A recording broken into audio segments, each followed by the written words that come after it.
Her Constant Cowboy, an unforgettable Cowboy's Christmas special by Danae Little. 1. Harper Jones kicked her feet, feeling them bounce off the hospital bed, knowing she'd probably have bruises on her calves, but not caring. She glanced at her parents briefly, hoping her mom no longer held that expression of horrid concern, but she did. "I'm fine," Harper replied to the unspoken distress, rolling her eyes. "Can we just go home? I want to tell Logan about the insanity of this place." From the corner of her eye, she saw her mom bite her lip, and her dad's hand reached for his wife, pulling her into his protective embrace. Harper's shoulders tightened. She remembered the feeling of being in her dad's arms, where she felt nothing could reach her. Now those arms were Logan's. She would get brave enough to tell her best friend that, one day. "Sweetheart," her dad started, the halting tones causing the first prick of fear rather than an annoyance since her parents had picked her up at that apartment. "Don't tell me something has happened to Logan." She jumped off the bed and spun to face him, feeling the blood rushing from her face. "I'm sure he's fine." Her dad let go of her crying mom to take Harper's shoulders in his large hands. "Do you remember what the doctor said?" She shrugged, her heartbeat returning closer to normal, knowing that Logan was okay. "Yeah, I have amnesia. I get it. That's how I ended up in that apartment without knowing how I got there, but how'd I get amnesia? My head doesn't hurt at all. Don't you have to, get in an accident or something?" Her father glanced at her mother before leading Harper back to the bed. "Sweetheart, sit down. What I have to tell you is it's going to feel like science fiction." I don't like those movies." She sat on the bed, crossing her arms and glaring at her dad, wondering why they couldn't just go home since she wasn't injured. Even if they wouldn't let her drive her own car, and they grounded her for the next month because she left home, it would be better than being in this antiseptic-smelling place. "That apartment, it was yours." Her father searched her eyes. She rolled hers. "Yeah, right. Who is going to rent out an apartment to a 16-year-old? "That's what I'm trying to tell you, Harp. You aren't 16, not anymore." He reached out and smoothed her brow. "What kind of game is this? Is this my punishment for leaving?" She glared at him, yet her heartbeat rushed in her ears. Her dad had never been one to play games. "Sweetheart, you somehow have lost the last 8 years of your memory." In mid-eye roll, the reality of what her father had just said hit her like a hay truck, knocking her back against the raised bed and squeezing her eyes shut against the nightmare that played out in front of her. "No, wake up, Harper. Wake up." Her dad leaned towards her, soothing her head with his hands, but when she opened her eyes, he still sat there on the edge of the hospital bed, not the bed in her room, with a sheen of moisture in his eyes. "I'm sorry, Harp. We'll get through this. Your mother and I are here for you." Her mother joined her, and finally, a dose of reality hit Harper as her mom tugged her into her arms, sobbing while she stroked her hair.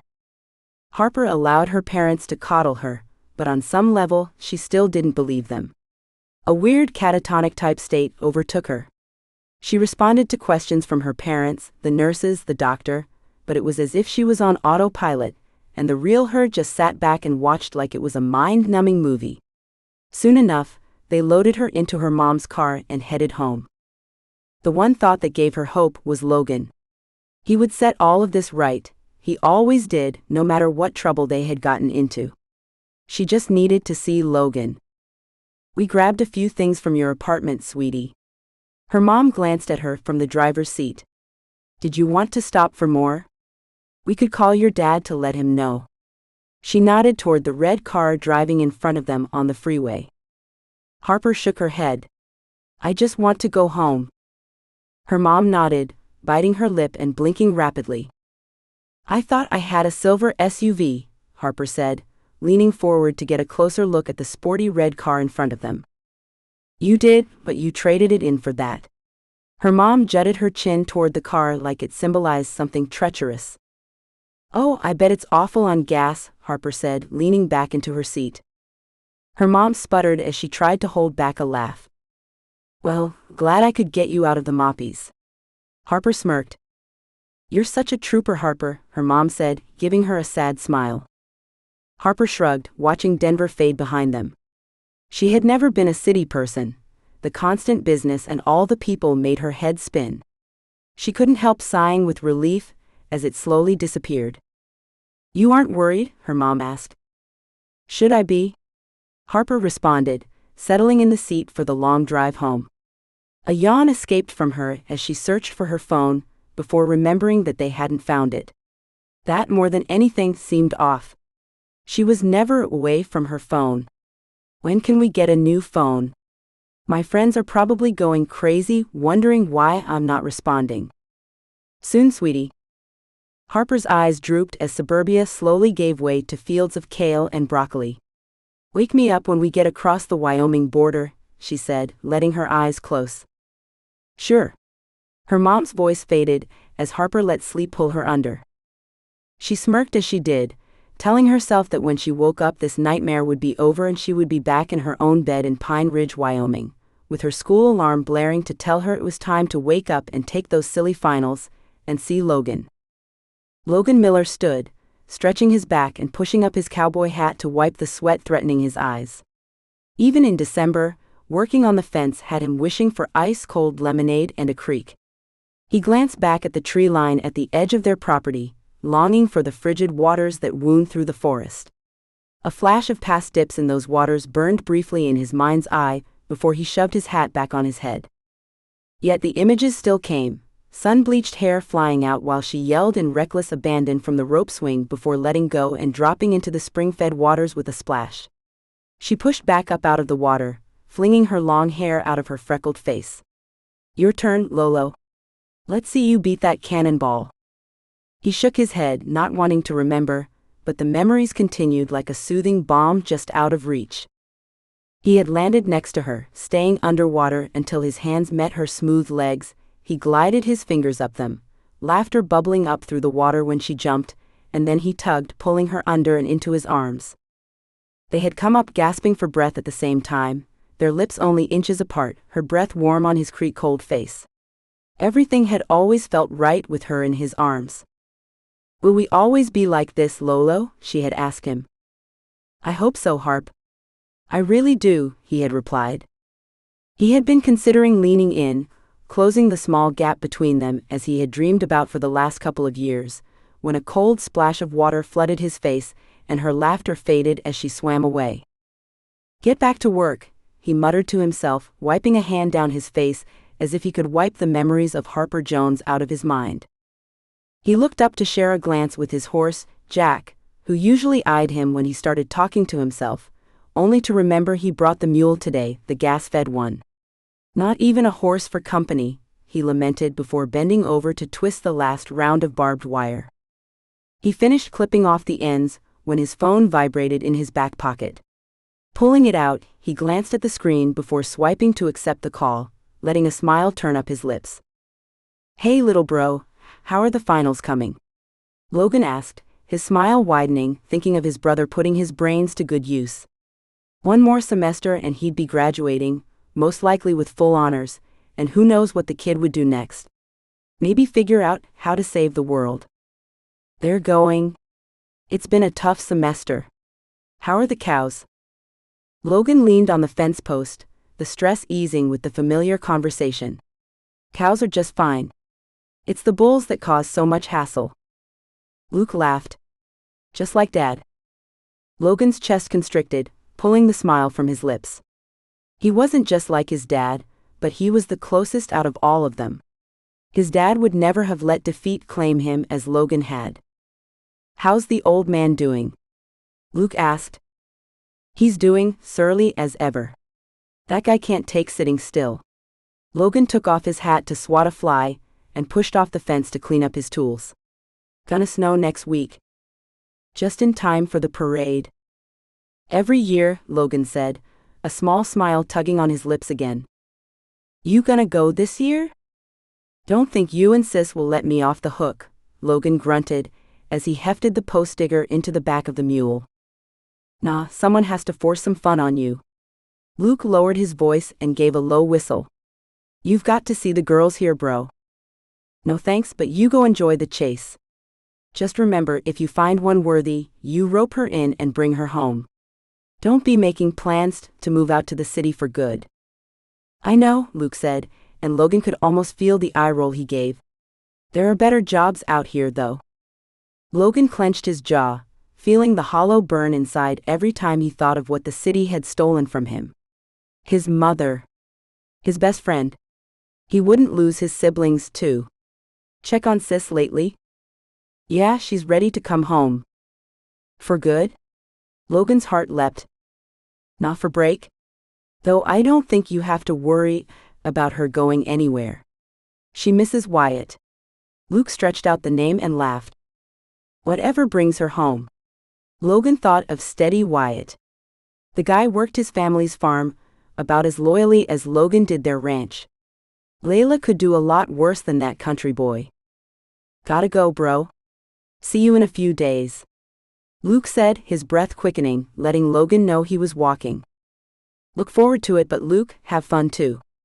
"Not a problem for me," Luke said with a laugh, and the line clicked off. Logan sighed as he stared at the blank screen. Not that he had any desire to live the college life, but he did envy his younger siblings their freedoms. The mule started up, with only a slight hesitation. "The job never ends," he muttered as he hopped into the vehicle and puttered down the bumpy trail toward the ranch house and his dad. Dad would need his medicine, and it took bribery and guilt-tripping each time to get him to take it. Dinner would be late again. He had to get better at this, and get some meat on his dad's bones in the next week before his siblings saw how much he had faded over the last month. Thanks to Mrs. Robbins' home EC classes, he knew enough to get them by on meals, but working hard on the ranch all day, and coming home to cook and clean and care for his dad, his shoulders slumped. This wasn't how he imagined he'd spend his 20s, and they were already half over. Of course, he could take his friends up on their offer, drive down to Gallagher's for drinks and pool, maybe even the occasional dance on Friday nights, but that only led to memories and the urge to do stupid stuff, all without his partner in crime. Even after 6 years, he could hardly look at another girl without thinking of her. No one could compare, especially the locals. They all knew anyway, by now they only smiled sadly at him. No one even attempted to pull him out of his decidedly single status anymore. Yeah, definitely not the way he envisioned his life. For a moment, he let his mind wander to the way he had thought his life would go. It wasn't all that different. He hadn't expected his dad's health to go so fast, but he knew he'd take over running the ranch one day. It was the lack of someone, that was so different. The lack of the one person he had ever felt the desire to dedicate his life to, and the one person who had refused him. 2. "What do you mean I can't call Logan?" "Give me the phone." Harper grabbed for the phone in her dad's hands. "It's too early for you to have that confrontation, sweetheart. Please. We are trying to do what is best for you." Harper shoved her fists into her hips, letting the pressure keep her cemented in reality, because right now she felt like she would go as insane as they thought she already was. "You say I'm an adult. If that's so, I don't have to listen to your rules. I'll just drive over there myself." She strode through the house, reaching for the keys which were always hung next to the front door, yet she didn't see her keys. Had she lost the keyring that Logan had given her when she turned 16? What had happened to that? "Please, sweetie. You just need to rest. After your appointment in Laramie tomorrow, we can discuss things like driving and calling old friends." Her mom wrung her hands while approaching her timidly, as if Harper would turn on her like a wildcat at any moment. "They aren't old. I need my friends. I need Logan." Her throat tightened into a ball that she couldn't swallow, and her eyes stung as she angrily swiped at them. "Why won't you let me see him?" Her mom turned from her, looking at her dad. They had a silent conversation like they so often did, something that used to annoy her, but really she loved seeing it. Since she and Logan could do the same thing, that meant something special. Their silent conversation finished. Her dad motioned for Harper to follow him to the living room and gestured for her to sit. He sat beside her, taking her hand. "I know this is difficult for you to understand. For you, it seems like yesterday, but for us, for your friends, even for Logan, it's been 8 years of you pulling away. Pulling away? She yanked her hand back. Is this more of your don't be one of those teenagers talks again? Sweetheart, you're not a teenager anymore. He glanced back at her mom. The doctor said not to go too fast, her mom said, biting her lip. Well, right now, we are about as slow as molasses, because I don't get why, even if it has been 8 years that I can't remember, Logan wouldn't want to talk to me. She crossed her arms, wishing for his strong ones instead of her pencil-thin ones. When had she become so skinny? Let's just get some rest tonight.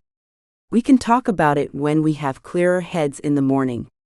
Her mom started down the hallway, waving for Harper to follow her. Doesn't a hot bath sound nice? With just the mention of it, Harper's shoulders rolled as if she were already soaking in the tub. Maybe it would be best to wait to call Logan when she wasn't so emotional. At this point, she might blurt everything out and scare him off. She shrugged and stood to follow her mom. That's my girl, her dad said with a smile, pulling her into a hug before she could resist. Being caught off guard by the gesture, she leaned into her dad's strong arms, but she pushed off as she felt her eyes brim with tears and her chest constrict. I'll expect answers in the morning. I will do whatever I can to help you through this, sweetheart. He kissed the top of her head, and she followed her mom. The bath was already running, the lights off and candles lit. When was the last time her mom had run her a bath like this? Well, according to them, at least 8 years. Even with her lack of memory, it felt like a lifetime. Her mom smiled up from the edge of the bathtub as she entered. I think I got the temp right. Want to check it? In the dimness, her mom didn't look so worn out and distraught, and it eased the stress in Harper's neck. She reached over to feel the water, after her mom moved out of the way. The warmth was just a tad below burning, and she almost sighed with the soothing feeling. It's good, she said, glancing up at her mom standing in the doorway. Do you need anything else, sweetie? The love pouring from her mom's eyes had Harper turning away, watching the water as it rushed into the bath. No, I'm fine. Okay then.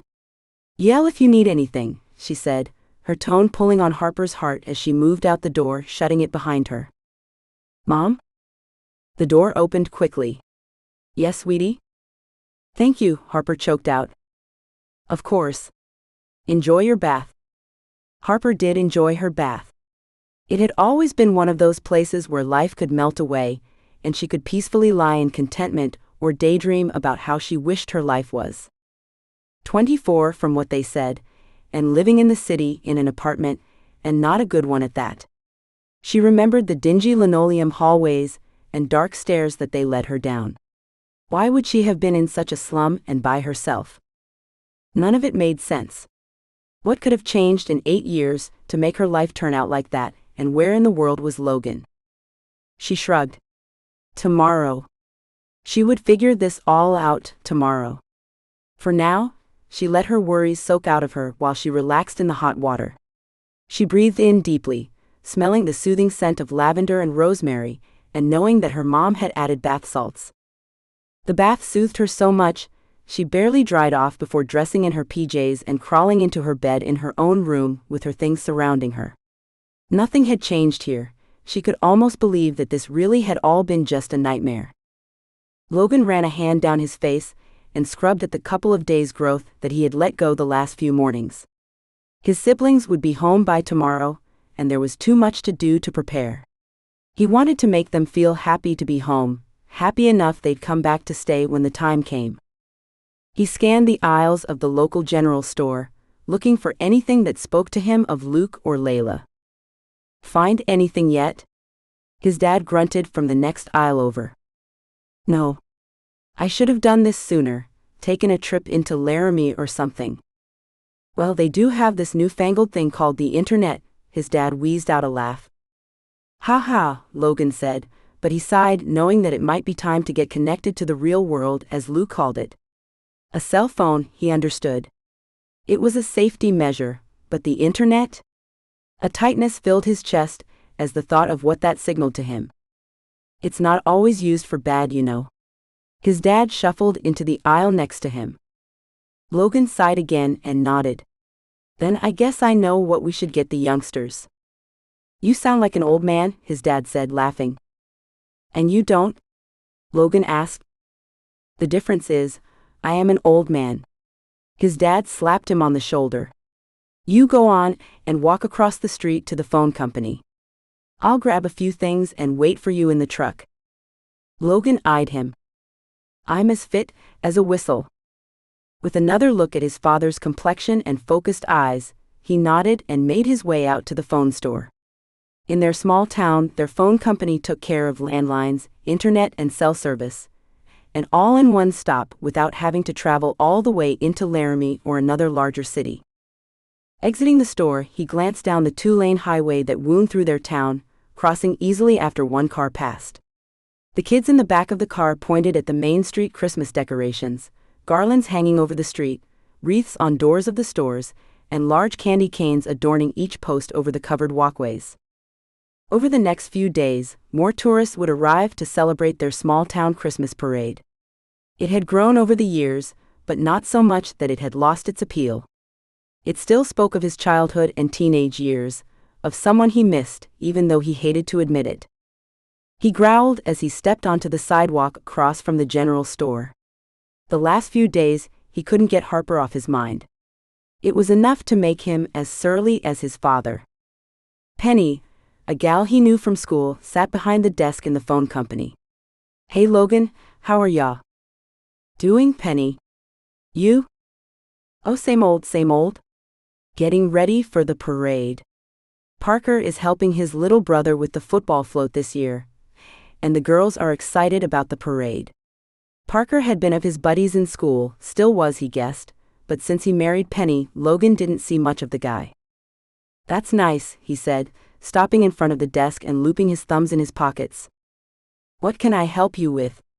Penny asked. Well, I'm finally convinced that I need to get the internet going to the ranch. She smirked. Good to see you finally coming around. You know, not everyone meets someone crazy on it. Logan drew down his mouth and narrowed his eyes. Why did everyone need to keep mentioning that? Sometimes he thought maybe Harper had it right. Small towns were suffocating. You get stuck in one way of people seeing you and you're there forever. I'll just get the paperwork going, she said, not meeting his eyes as she pulled things out. The bell over the door jingled, drawing her attention for a moment. Penny's eyes widened as she looked back to Logan, burying her face quickly in the file drawer. She called out, "Be right with you, Mr. Jones." Logan froze, his entire body going stiff as heat traveled up his spine, landing at the base of his neck, sparking that infernal fight-or-flight response in him, and he wasn't one to flee. He clenched his jaw, pushing the closest thing to a smile he could muster to his lips, and turned to greet the man he had hoped to be his father-in-law one day. Mr. Jones, he gave the older man a nod. Good morning, Logan, he said, his voice sounding full of defeat. Logan looked closer at the man, noticing his slumped shoulders, hanging head and hands that didn't want to stop moving. A prick of concern flooded through him, before he told himself he didn't care. They weren't his concern anymore. However, he knew that thought wasn't fair. It wasn't their fault that Harper made the decisions she had. Everything all right? Logan asked before he could stop himself. It's fine. She's fine. We're fine. The man stumbled upon his words, and ran a hand through his graying hair. At the words, she's fine, Logan stiffened as a jolt of fear ran through him. He didn't want to know. He couldn't go there, yet his mouth had other ideas. What's she done now? Mr. Jones' eyes snapped up to his and narrowed before his brows creased. He glanced at Penny, and went back to Logan. You got a minute? Fire burst through Logan as if he had stood in flames.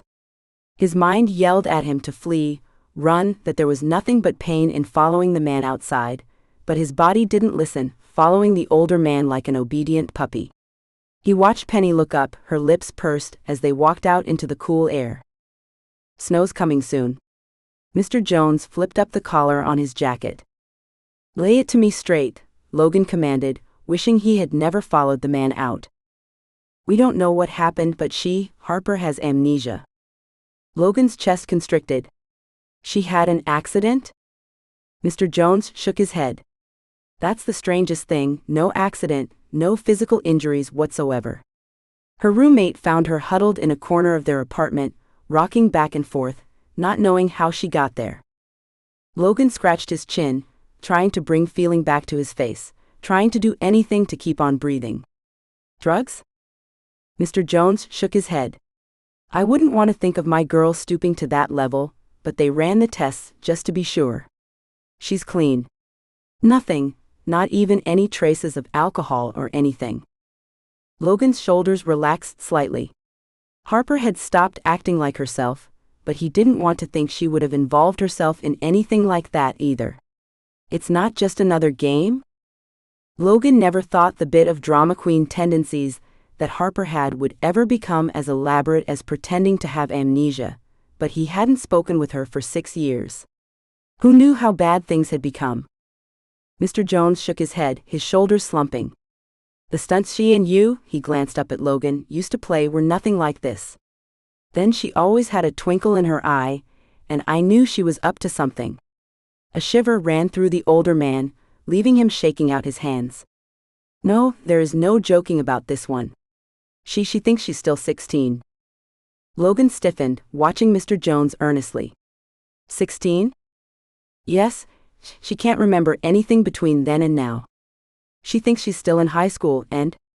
Mr. Jones laid a hand on Logan's arm. She thinks the reason we told her she can't contact you is that we're grounding her. You're all she can talk about. Logan's body felt so tight he thought he would snap in half. The idea of this happening left him dizzy with possibilities, but each rapid ending always left him alone, in pain. He shook his head. You couldn't, I know what she did to you, but you couldn't just, talk with her? Mr. Jones asked. Logan stared over the man's head and across town, but he didn't really see the stores on Main Street, nor the few cars that slowly drove by, nor the people strolling past sneaking glances at them. She's scared, Logan. Scared and feels so alone. Mr. Jones' eyes filled, the tears making them shine. Logan squeezed his hands into fists. You don't know what you're asking of me. I do, son, I do, the older man breathed out. I wouldn't accept, she's not well. It's a dire situation. Logan shook his head. From the corner of his eye, he saw his dad stop as he came out of the store and stood watching him. I can't deal with this right now. I wish you the best, Mr. Jones. I hope she pulls out of this. Logan walked past the bewildered man and straight toward his truck, forgetting the paperwork. His father got in as he did, and they pulled out of town without a backward glance, Logan's lips tightly clamped and his heart aching so badly it hurt to breathe. 3. Harper pulled at the skin on her face, watching it bounce back up, showing small lines around her eyes and mouth. She couldn't exactly call them wrinkles yet, but they were the beginnings of them, and not something a 16-year-old should have. I look old, she muttered. What, sweetie? Her mom stopped in the doorway of the bathroom that Harper had left open. I said I look old. She pulled and released on her skin again. Well, that's better than the scream you let out a few days ago. Her mom pushed forth a smile. I'm sure it's hard on you, thinking you're 16 but seeing the face of a 24-year-old. She leaned in further and whispered, but you don't look old. You have plenty more years until you look like me. Harper turned toward her mom, noting her still mostly smooth skin and hair streaked but not covered in gray. The only thing that made her mom show her age were the bags under her eyes and the crease that seemed permanently indented between her brow, and Harper had a feeling those were recent, and because of her. You don't look old. She pushed away from the mirror and rummaged in her bag for her blue eyeliner. That's a kind thing to say. You need something you can't find? I'm looking for my blue eyeliner, Harper said as she dumped the contents out on the counter. Oh, I can look in the boxes of your stuff from when you lived here. There might be some in there, but you haven't worn blue for a while now. Her mom hesitated at the door. What color did I wear? Harper glanced up at her, trying to wrap her mind around not wearing blue eyeliner. Black, but I like the brown the best. And I'm guessing I wore black mascara as well, not the blue or purple I'm used to. Her mom nodded with a shrug. But whatever makes you feel comfortable. Tonight's, well, it might be a bit hard on you. I say waterproof, no matter what color you choose. Harper pushed forth a smile, ignoring her initial reaction to roll her eyes and say something to push her mom away.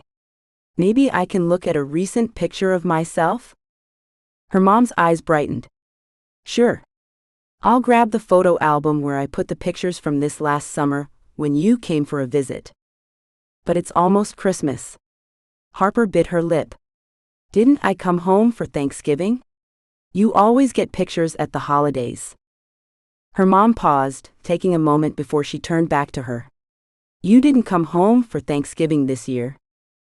Oh, Harper said, not concerned that she couldn't remember that, just floored at what could have kept her away from being with her parents, or Logan for that matter, for a holiday.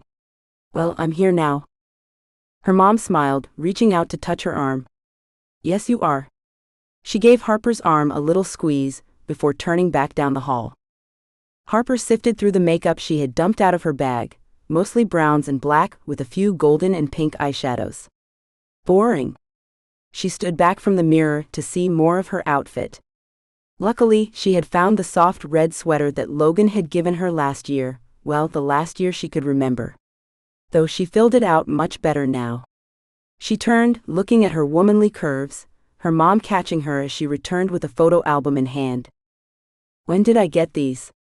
Harper pointed at her breasts and her hips that stretched her skinny jeans. Her mom actually let out a little laugh. I told you they would come, didn't I? Yeah, but it feels like you told me yesterday. Her mom shook her head. Curves like that take years to grow, gradually, naturally. Huh, Harper said, turning to the album. Now remember what Dr. Markham said. Her mom touched her cheek. It's going to feel odd looking at things you don't remember. Honor your emotions. Harper rolled her eyes, not being able to stop herself. I'll be fine. She took the album her mom handed her, as she opened it to a page near the end. Harper recognized herself, even though it didn't look like her. She seemed, well, very city and sophisticated. There were two people with her beside her parents. That's the girl from the apartment you found me in. Yes, that's Charisse, your roommate. Who's the hunk? Harper asked, brushing her thumb over the handsome man's features. That was your fiancé. Her mom cleared her throat, and Harper could tell by her tone of voice she hadn't been too impressed. Huh, I can't remember him at all. Where is he now? Her mom shook her head. I don't have a clue. We don't have his number, and your roommate said nothing about him. Weird. I can't believe I was engaged. Harper looked down at her bare hand and laughed. That's so weird. The way her mom looked at her gave Harper an uneasy feeling. What? It doesn't upset you that you can't remember a guy that you were going to marry? Harper shrugged. No. Besides, if he really cared, wouldn't he have been there or at the hospital or called or something by now? Her mom's eyes widened. That's an excellent point. I'm glad you see that. I just want to see Logan. I am surprised to have not heard from him. Her mom's mouth clamped tightly together and the room filled with silence. All she heard was the squeaking of her dad's shoes coming down the hallway until they stopped at the door. Makeup party? He asked, smiling, but his smile dropped as he read their expressions and saw the open album. Oh, him. This isn't about this stranger.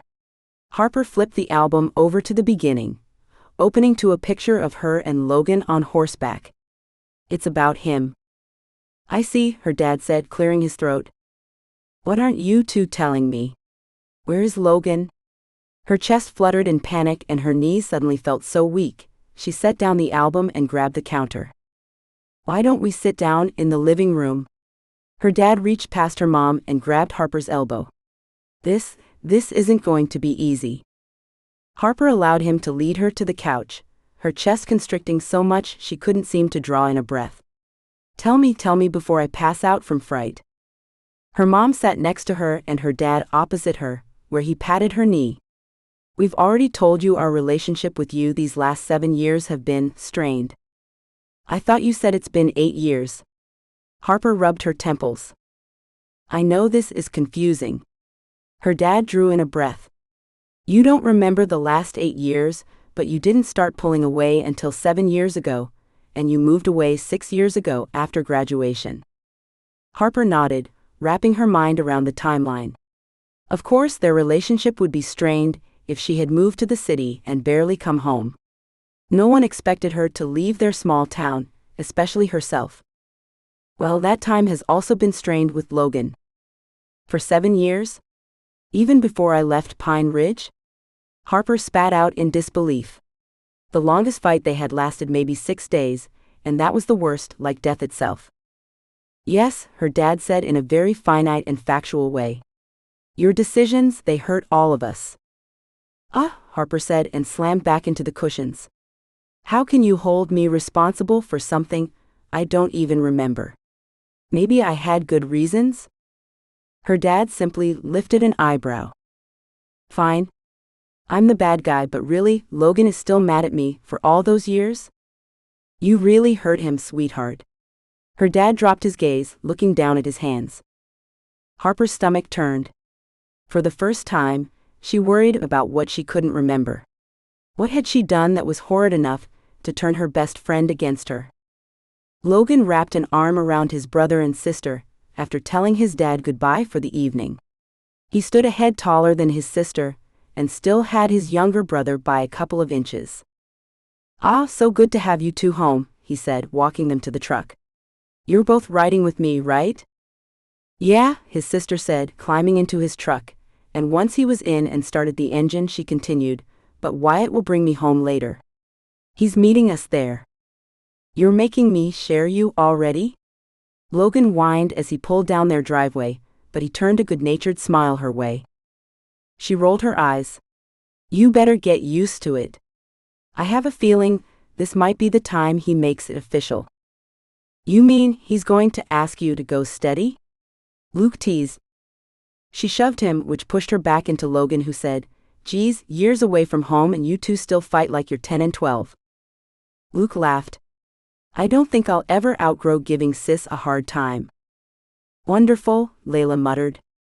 I'll be sure not to ask you to give the toast at our wedding. Thought that would be my job anyway. Logan smiled. Wyatt's a good guy, sis. You're just happy because he lives down the street, Luke said. That's one plus. Logan turned onto Main Street. Now we just have to find a local hottie for you. How about Harper? I heard she's in town, Luke teased. Logan stiffened, and his hands clenched around the steering wheel as he pulled into the parking lot. That was a low blow, Luke, Layla whispered. Not cool. You're right. Sorry, bro. Luke leaned up and reached in front of Layla to punch Logan's arm, but the sting of the hit faded far faster than the sting of the words. In fact, they settled within him and festered. Logan couldn't blame the infected wound on his brother, though. It hadn't healed since the day she left 6 years, and the last few days had only ripped it open further. He sat in the truck long after his siblings got out, until his sister knocked on the window. You coming, slowpoke? She asked. Logan rolled down the window. Maybe I should just head back. You and Wyatt could give Luke a ride home if he doesn't find another. Layla's face fell in disappointment. Luke's filled with guilt. I said I was sorry, bro. Come on. You never missed the parade of lights. Logan's chest constricted. He had never missed them because they loved them, as did Harper. The last 6 years coming without her, without being able to see her face light up in joy and wonder, killed him a little more each time. He shook his head. Come on, big bro. Layla opened the door and wrapped her arms around him. It's the season of miracles. Who knows what's waiting around the corner for you? Layla's gentle prodding made him feel like a sulky child. She didn't need to worry about him. He wanted her to be happy coming home, not feel like she needed to care for him. He rolled up the window and climbed out of the truck.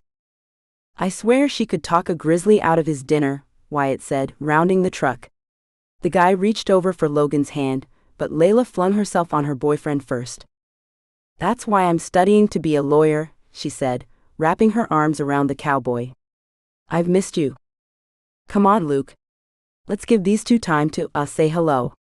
Logan pushed forth a chuckle, though he knew it sounded forced. "Let's see what local honey we can find for you." He wrapped his arm around his brother's shoulders. "Oh, there's Kyla. She's working at the nursery these days. Doubt she would even talk to me after I asked Pamela to the prom over her." Luke shrugged. "Though she looks cute in that skirt and cowboy boots." "You'll never know unless you try." "Time heals," Logan said. "Does it?" Luke glanced at him, eyebrows arched. "Point taken," Logan muttered. "Well, there are the West sisters or Misty or, look, what about Camille? She's looking really nice and lonely too." Luke laughed. "You know, it should be me looking for you, bro." He elbowed Logan before following his gaze. "But you're right.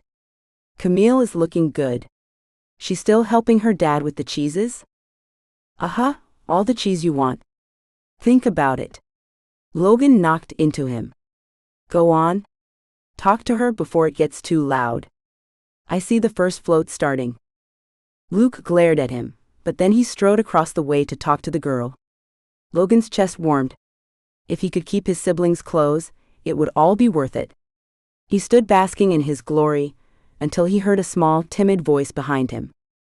"Hi, Logan," she said. He knew who it was before he turned, inwardly groaning but outwardly smiling. "Hey, Patrice." The shy girl ducked her head and twisted her hands. "You here alone?" "Nope, I'm with my family." "You?" "Oh, yes, I came with Penny." She waved as Penny glared at them from across the street, always protective of her younger sister. "That's nice. I bet the girls love having their auntie with them." Logan nodded to Penny's toddler girls in pigtails. "They are precious, aren't they?" Patrice smiled. She was pretty in a demure way, but fragile and too reserved. "Want to come over and say hi?" "Oh, Logan glanced around, seeing Layla and Wyatt smooshed together in the shadows, and Luke rocking back on his heels while charming Camille. "Maybe later. I've got to find a place to, you know." He waved as he walked away. "I'll save a spot for you," the girl called after him, and he wouldn't dare to look at Penny, sure her expression would turn him to stone. He didn't need someone, he didn't need a girl to make him complete, yet the aching hole only grew inside of him. No, he didn't need just anyone. The one who fit had made her choice. The floats had made it to him, as he lost himself in the crowd of spectators. Christmas music coming off the lighted contraptions blasted as the surrounding people held their loved ones closer, and oohed and ahhed. The scene overwhelmed him, making his chest squeeze so tightly he fled the scene down a dark alley between the grocer's and the hardware store. He squeezed his eyes tightly shut, clenching his fists as he stormed away from the pain of the past and right into someone. "Oof." He opened his eyes, his hands going out to catch the girl he ran into. "I'm sorry. I didn't see you." The young woman, not girl, gasped, struggling out of his hands, whimpering until her wide eyes met his. In the darkness, he almost didn't recognize her, but the sweet smell of vanilla and spring grass hit him like a sledgehammer. "Harper," he whispered her name as his heart squeezed. "Logan," she cried, her body freezing, only to melt into his arms as she clutched him, clinging to him as if nothing had ever torn them apart. "Oh, thank goodness. I got lost coming out, and I couldn't find my parents. I have been so scared." "Where have you been?" "Where have I been?" He stiffened, his body and his mind warring. His hands had immediately held her back, 6 years evaporating at her touch, but his memories stormed through, reminding him of all the pain that hadn't disappeared. "I thought you'd be with my parents at the hospital, and then they wouldn't let me call you, and I don't know what's going on." Her voice quivered with emotion he wasn't used to her showing. The Harper he knew cried when her dog died, and that's about it, and nothing scared her even when they were in trouble. Instead of it pushing him away, it froze him where he stood as fear built up within him. What had happened to her? "You're safe, Harp," he said the words, feeling them vibrate in his chest where her head lay. She sobbed against him, and he let her while a wash of crazy emotion flooded him. Everything from fear to rage to relief to joy to shame, until he did not know how he felt, nor did he care. Harper was in his arms. "Shush," he whispered, smoothing back her hair. "I'm here." A few moments later, she pulled back and wiped her eyes. "I knew they had to be wrong. I knew nothing could tear us apart." He pulled his hands off her and shoved them in his pockets, as the memory of what her dad had told him stung his chest. "She has amnesia. She thinks she's still 16. Harper wiped her eyes, her makeup still looking perfect, perfectly grown up, not the teenager he remembered. She blew out a breath, her lips turning up in a tenuous smile. Her face glowed with the lights of the floats rolling by behind him. His heart clenched as her beauty and innocence took him in. "Come on, let's get you back to your parents." He turned, waiting for her to step up beside him, though he startled when she threaded her hand through his arm. "Thanks, Lolo," she said, leaning her head against him. Heat filled him for a variety of reasons, but it had him tugging at his jacket around the neck and glancing surreptitiously at the crowd, hoping that the parade kept them distracted. The last thing he needed was the gossip that would ensue from others seeing Harper on his arm. As they came to the end of the alley, Harper gasped, her eyes lighting up just like they used to. Logan's heart ached watching her, but he couldn't tear his eyes away, nor could he force his body to move. They stood just in the shadows of the alley, watching as the floats crawled by, lights flashing, children giggling and waving, but all he saw was his Harper taken in. "Isn't it glorious?" she said, not taking her eyes off the parade. "Yes," he whispered, wishing that he as well could forget the last 6 years. 4. Harper bit her lip as she stood in front of the bathroom mirror, struggling with wanting to use blue to line her eyes, but glancing back at the more sophisticated browns and pinks. She pulled her phone out of her pocket, grateful to have contact with the outside world again, even if she didn't have anyone to text, and moaned. Logan would be there in 10 minutes. "What's wrong, sweetie?" Her mom came into the bathroom. "I thought I heard moaning." "I'm confused. I want to do my makeup how I remember doing it, but the other way is calling to me. What will Logan like best?" Her mom raised an eyebrow. "Since when did you care what you looked like for Logan?" Harper paused, frozen in memory, then laughed. "You're right." She scooped the entire contents of her makeup back into the bag, shutting it away in the cupboard with a sigh. Her mom patted her on the back. "I made some cookies, Logan's favorite chocolate chip." "The ones with the Rice Krispies?" Harper asked. "Those are the ones," her mom said with a smile. "You're the best, Mom." Harper leaned over to kiss her on the cheek, realizing that she didn't have to raise up on her toes to do that anymore. She left her mom frozen where she was, and reined in the desire to skip down the hall. Her dad sat at the kitchen table, reading the paper. "You know all that's online now," she said, breathing in the aroma of freshly baked cookies and letting it out with a sigh. "So you keep telling me, but can I open it up like this to see everything at one time, or feel the paper in my hands, or breathe in its signature scent?" "Got me there," she said, bending down to kiss his head. The paper bent over, as he glanced up to look at her. "He means that much to you, doesn't he?" "Yeah, Dad, you know he does," she said, plopping into the chair next to him. "Has he changed much? He seemed so much more serious last night." She fiddled with the placemat in front of her. "It's been a rough few years. And I messed that up somehow," she muttered, pushing back in her chair. "I'll make it up to him. I always do." "I hope so, sweetheart." "How can I not? Mom made his favorite cookies. We'll hang out at his favorite places. It's going to be good." Gravel popped in the driveway. "He's here." Harper jumped up, barely registering the sound of her dad folding the paper as she walked quickly to the front door, opening it as Logan parked his truck. She waved at him and he paused, watching her through the windshield, before he lifted a hand in return. She would ignore his lackluster greeting, reminding herself that it had been 6 years for him, not just last week as it seemed to her. She held her quivering hands tightly in front of her, rocking up to her toes, doing her best to wait patiently for him to walk to the porch, but seeing him round the truck in his jeans and thick canvas jacket and his eyes looking at her from under the brim of his cowboy hat, she couldn't take it a moment longer. Harper ran the last few steps to him, wrapping her arms around him as she always had. Logan's spruce scent hadn't changed, the feeling of comfort of his arms hadn't changed, but a lot of other things had. She didn't want to let go of him for fear of what she would see when she pulled away, but eventually, his stiff embrace had her pushing off and looking up at him. "You look old," she said. Her words seemed to have shocked him out of his stiff countenance, as a slow smile curled his lips. "Well, I wouldn't say you look old, but you definitely have grown up." She saw his gaze trail down her face and lower before shooting back up, his smile freezing. She laughed. "Yeah, I have curves now." She rocked her hips and arched her back, showing them off. "Guess it can be a good thing, looking older." Logan scratched at the stubble on his cheek, looking a bit stunned with an unsure smile pulling back his lips. "That's one way of looking at it." She knocked into him. "Have you lost your sense of humor, along with the lack of need to shave?" She reached up to touch the scruff on his cheeks, the prickling hairs leaving her fingertips tingling. "I like it." "You do, huh?" he asked, stepping back, searching her eyes. "You really don't remember, do you?" She shrugged. "I remember us being the best of friends. I remember all the rides, creek walks, and the trouble we got into.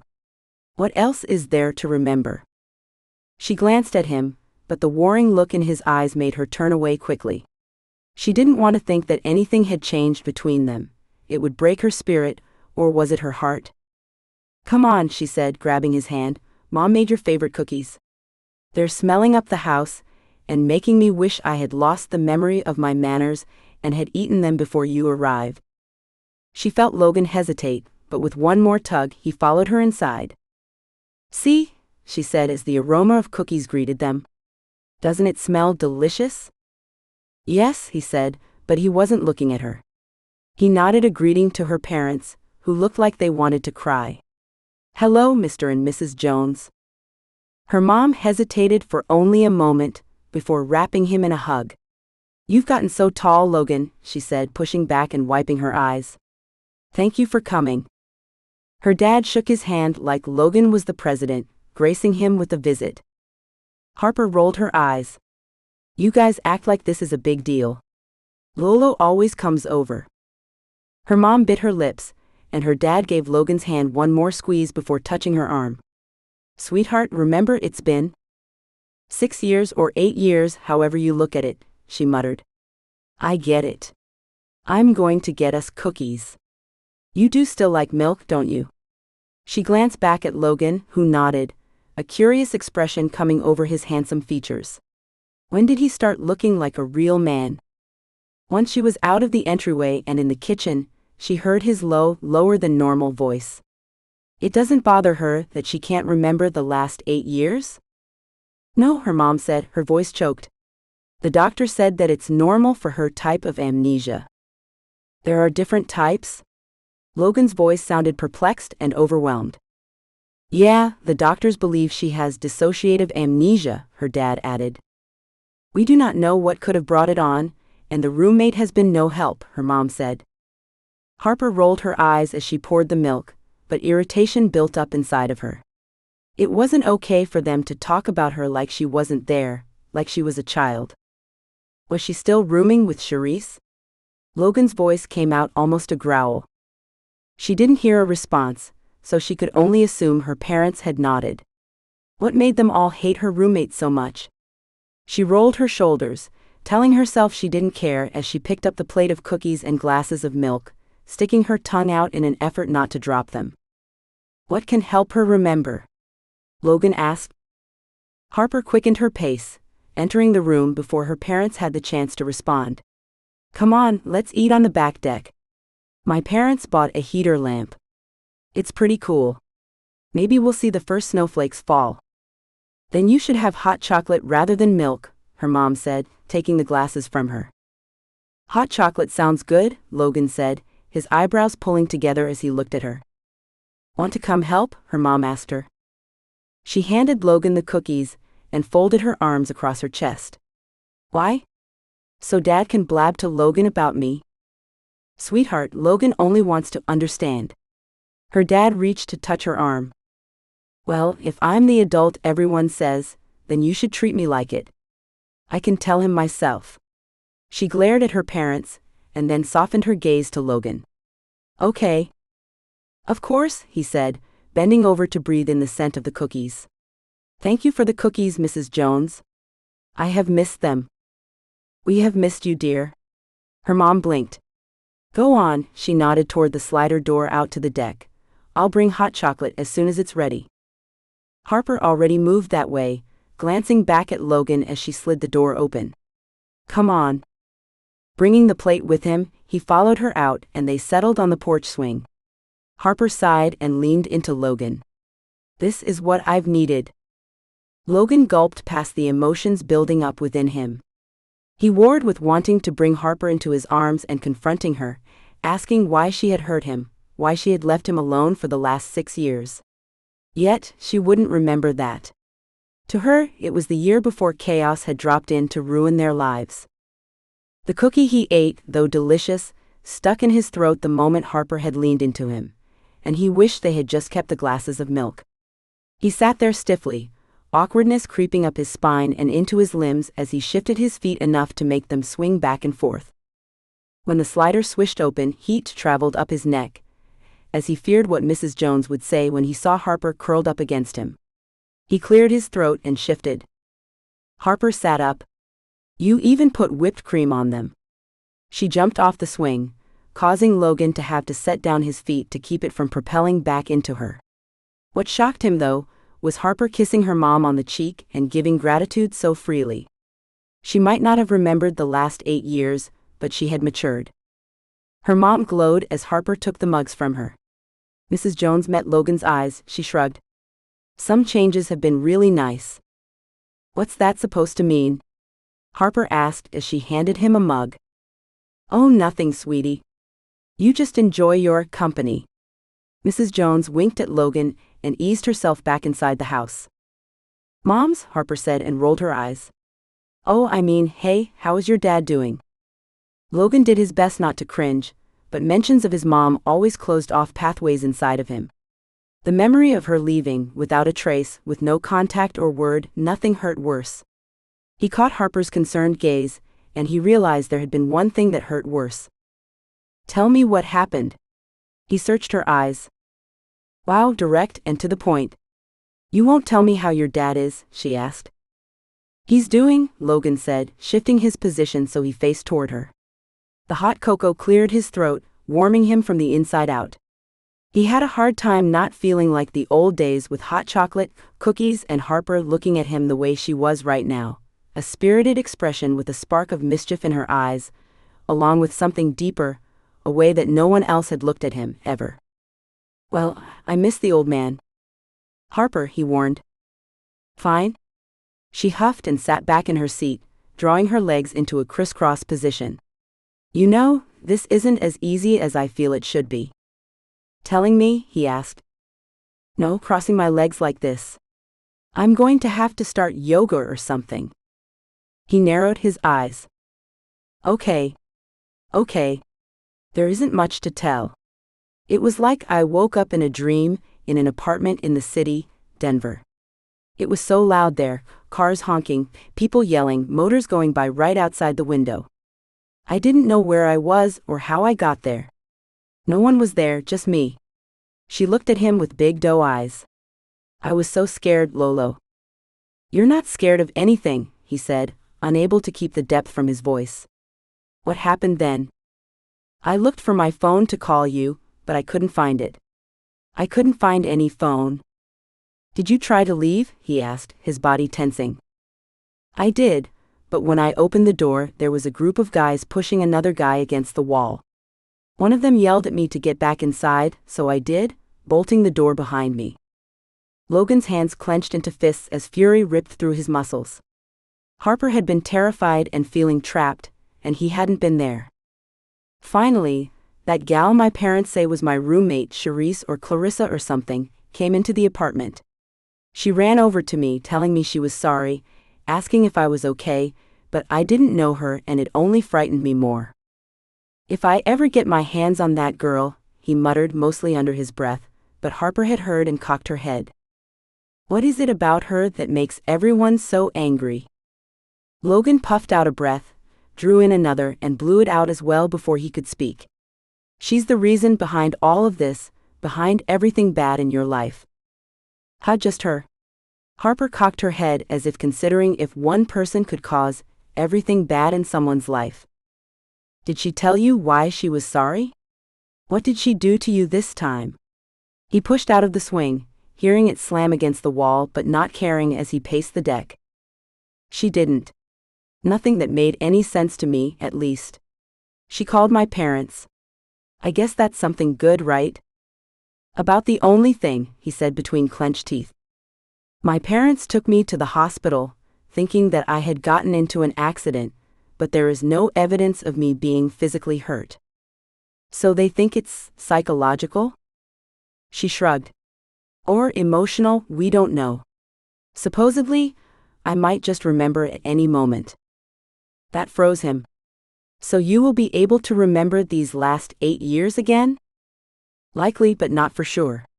She stood and met his eyes. Would that be important to you? The question gave Logan pause. He searched her eyes while he tried to figure out what he wanted, from the chaos swirling around in his mind. He had always wanted Harper. That had been all he had wanted, but now, after the hurt she had caused him, and yet, this Harper, the one standing before him looking in wide-eyed innocence, had no memory of the things she had done to cause him pain. In her mind, she was still his best friend, still wanted to spend her time with him, and she needed him, that much she had made clear. He shook his head. No. I knew you'd understand. She threw her arms around him, nestling her head into his chest just like she always had. His arms hesitantly came around her, and he drew in a deep breath, not wanting to break the spell, but fear pushing the words from him. I need to know some things. If I can remember them, I'll tell you. She pulled back to meet his eyes. It's not something to remember. It's about now. That I can do. She smiled and it broke his heart.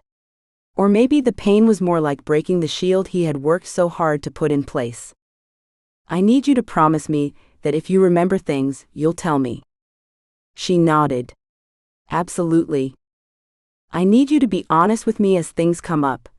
If the doctors say you should do something, or you're triggered or something. She cocked her head. Have I ever lied to you? He sucked in his breath. Oh, I see. Well, in my memory, I haven't and have never thought to do it either. Good enough? He nodded and cleared his throat, his feet shifting from side to side. And I need to know if you plan on moving back to the city. Harper stuck her tongue out and made a face. It's disgusting there. She breathed in deep. I need clean air and room to move and open views with mountains and trees. I do not know what convinced me to go there in the first place. You mean who? He muttered under his breath. Huh? Nothing. I mean, that's a tremendous relief. He took her by the shoulders and bent to look straight into her eyes. You're sure about that? You're done with the city? She laughed and mimicked his look of seriousness. Positive. In the memory I do have, it wasn't a place I ever wanted to go. What happens when the other memories come back? He stood up, dropping his hands. Then I'll hope I can forgive myself for such traitorous and ridiculous thoughts. The laugh shot involuntarily out. He hadn't forced it or done it for someone else's benefit, but it was a genuine laugh, and it eased some of the tightness that had constricted his chest for too long. 5. Harper sat at the table, the newspaper spread out in front of her, as her father walked into the kitchen. You're up early, he said, rubbing his eyes. He paused, looking at her and rubbed his eyes more. Are you reading the antiquated paper? She turned to look at him, a sheepish grin pushing across her lips. Well, I've been thinking. Oh, he said as he continued to the coffee pot and poured himself a cup. That usually leads to trouble. Ha, she said, sitting back, watching her dad move about his daily routine. So what mischief are you scheming? He sat down across from her. Getting a job, she said, then bit her lip. You're just like your mama, you know that? Harper let go of her lip and shrugged. Worse people to be like, I'm sure. Her dad smiled. You better believe it. He pushed back in his chair, looking at her squarely. What kind of job you looking for? Oh, I don't know. Thought I see what there was, and if anything sounded good to me. She picked the paper back up. Joe's hiring at the cafe. Her dad raised his eyebrows. Waitressing? She shrugged. I need to do something. He leaned forward, his coffee cup looking small in his large hands. I think you should give yourself a bit of time. If your memory comes back. Ah! Harper let out a groan, pushing back from the table, but a gentle touch from her father stopped her. You have a degree. Did we share that with you? She settled in her chair. No, what was it in? Marketing, well, it had a fancier name than that, but pretty much comes down to marketing. He took a sip of his coffee, watching her over the rim of his mug. That sounds interesting, but if I don't remember what I was taught, how can I use the degree? Patience, sweetheart. I'm going stir-crazy, Dad. She ran her hand through her hair. Maybe just something. She stopped as she heard gravel popping in the driveway. Are you expecting someone? Nope, but I do have to get going to work. He stood to look out the window with her. It's Logan. You weren't expecting him? She paused halfway to the door. No. Then she rushed out the door, mindless of her slippers and sleep-mussed hair. Logan dropped from his truck, taking in her house, the cars in the driveway, and then stopped when he saw her. His lips tweaked slightly, but he flatlined them as he strode towards her. What's wrong? She asked, meeting him, ignoring the wetness of the ground seeping into her slippers. Is she here? Logan stuffed his hands into his pockets, peering at the house behind her. Who? Harper looked behind her, seeing she hadn't shut the door. Come on inside. It's freezing out here. He followed her inside, lifting an eyebrow at the muddy prints her slippers left in the entryway. Well, I guess I know what I'll be doing this morning, she muttered as she slipped her soggy slippers off. Then she turned to Logan. Now what's all this about? Charisse? Logan lost any semblance of his smile again. Harper stared at him for a moment, while she tried to make sense of what he said. Slowly it came to her. The roommate. He gave her a curt nod. I don't know her. Harper shook her head. Good morning, Logan, her mom said as she entered the room, wiping her hands off on her apron. The smell of bacon already filled the air, which made Harper surprised at how fast her mother moved in the morning. Mrs. Jones, he said with a nod. You're up early, her mom said, cocking her head. Wait, what's going on? Charisse, Harper said, rolling her eyes. Whoever she is. Is she in town? Her mom looked at Logan, her hands now frozen in her apron. My brother saw her last night. Logan's tone of voice left Harper reeling. What's the big deal about this girl? She's trouble. I told you that 7 years ago, and I'm warning you again. I hope this time you heed it. Logan leaned down, his face close to hers, his voice deadly. Whoa, Harper breathed out. You're pretty intense. Then she flicked him on the nose and laughed. I've no need for city girls. Besides, she never even visited me in the hospital or has called me since. I don't think she's a real friend. You got that right, her mom muttered. I'll take it by your guys' reactions that I don't need to bother reaching out to her. Now she lifted her nose into the air. I smell breakfast. You'll eat with us, won't you? Logan stared at her, his mouth slightly ajar and his eyes narrowed then widened. I already put on extra when I saw your truck, her mom told him before she retreated back to the kitchen. I've got cows to attend. Yet he followed her mom, looking back at Harper. I'll help at the ranch after breakfast. I've been going nuts just being at home. She caught up with them. You sure? It's dirty, cold, and hard work. Logan continued to watch her as she sat. You act like it's the first time I've helped you at the ranch. She lightly punched his arm. It'll be fun, she reached back to squeeze his bicep. You have really bulked up, Lolo. She laughed as she saw the red creeping up his neck. It's the ranch work, her dad said, setting down the paper. Morning, son? Morning, Mr. Jones, and yes, I suspect it is.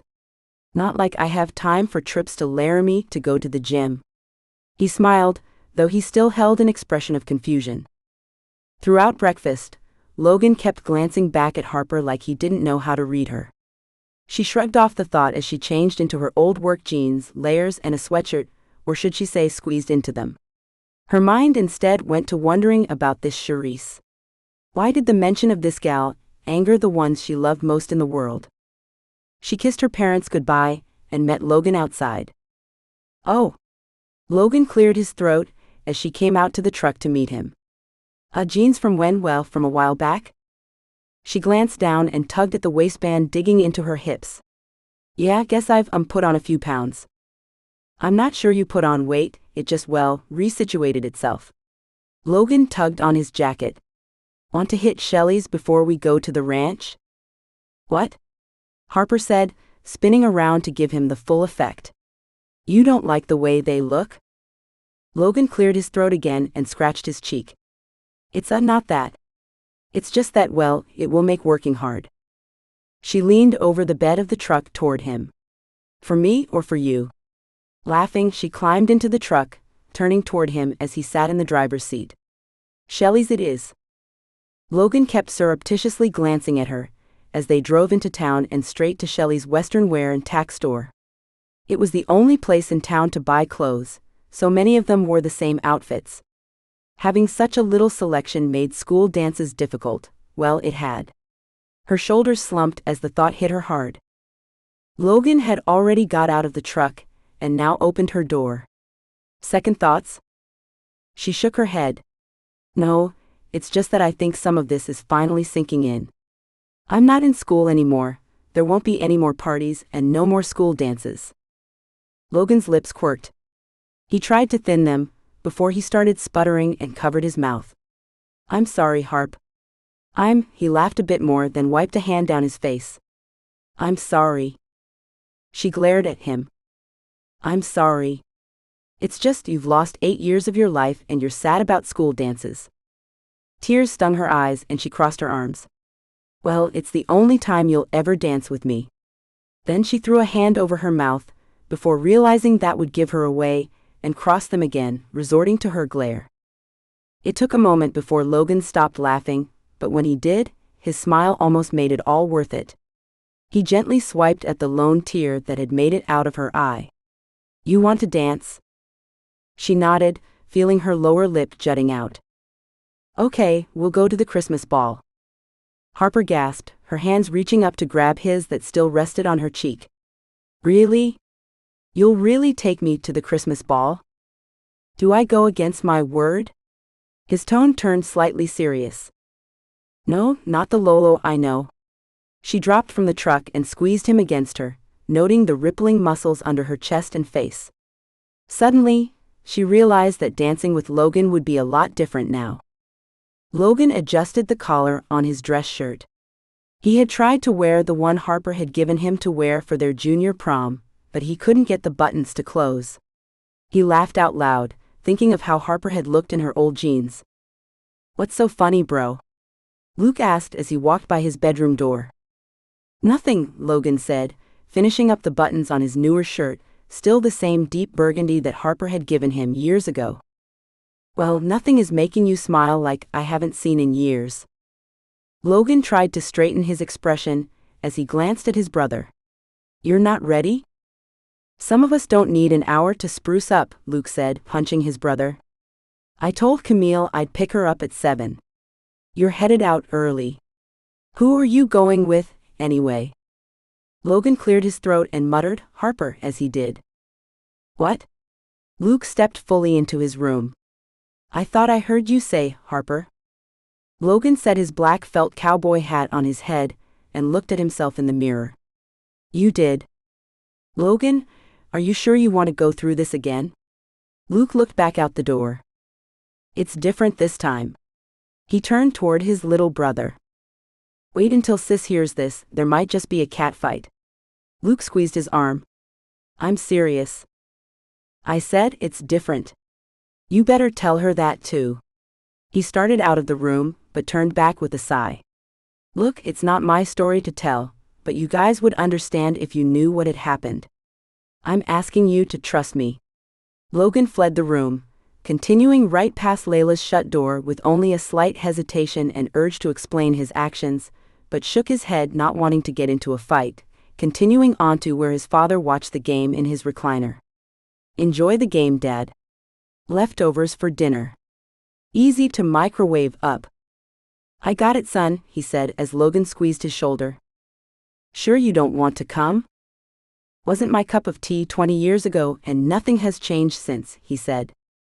Well, sometimes things change, Dad, Logan said, pausing in his step. Does that have anything to do with the gal you had helping you on the ranch the other day? His dad arched an eyebrow. That gal, Dad, was Harper, and yes, it has everything to do with her. He didn't stay to hear his father's mind about the matter, but left him with his mouth hanging open.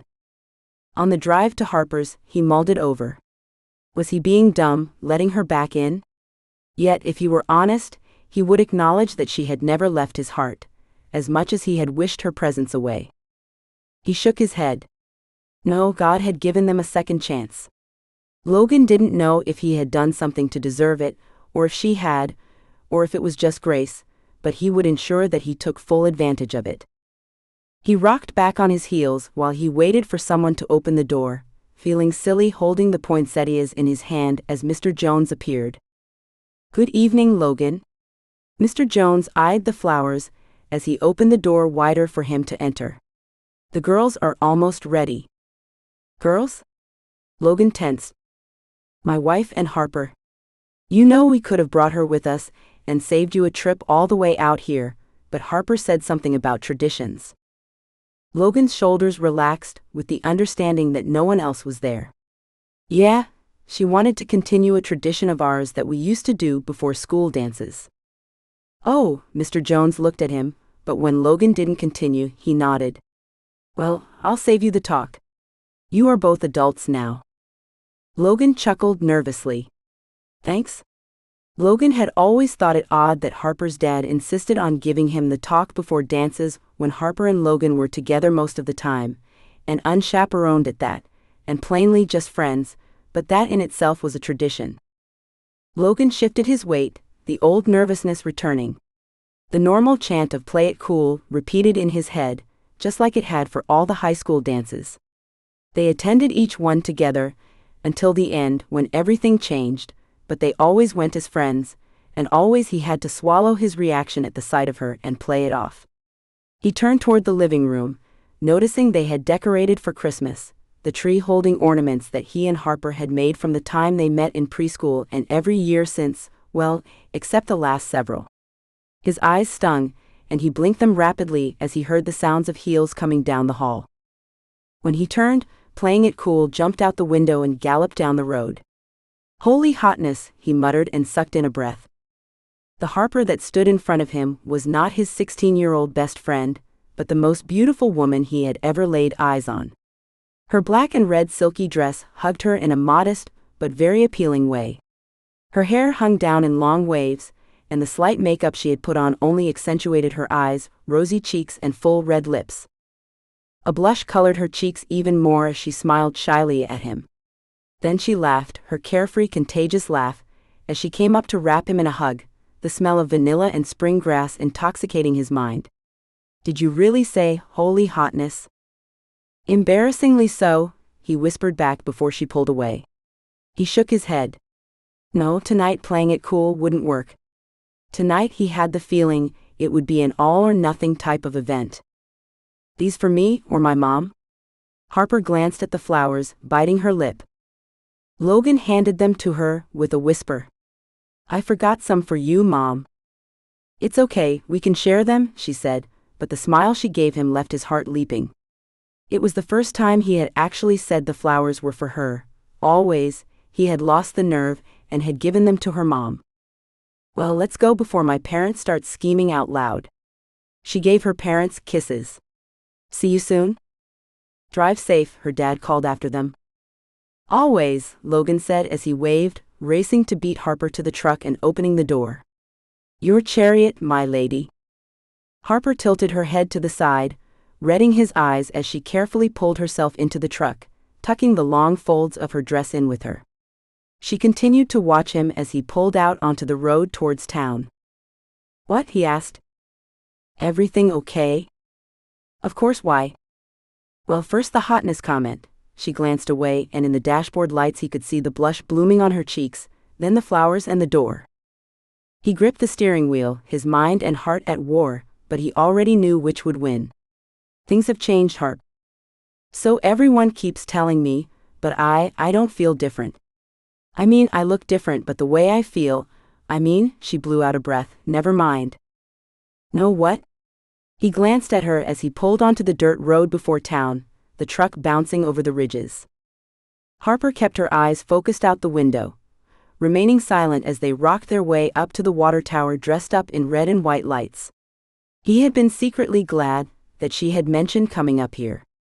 This was where they would come before dances, look at the town, watch the other kids pull up to the school, and make wagers on who would kiss who that night. He gave Harper her space, needing his own. He knew what he wanted, but fear had kept his mouth shut for too long. It had cost him everything. The more he had thought about it, the more he realized the blame landed on him. He wouldn't let that happen again. He opened the door, lending a hand to help Harper out of the truck. There was something new in her eyes, and not just the makeup.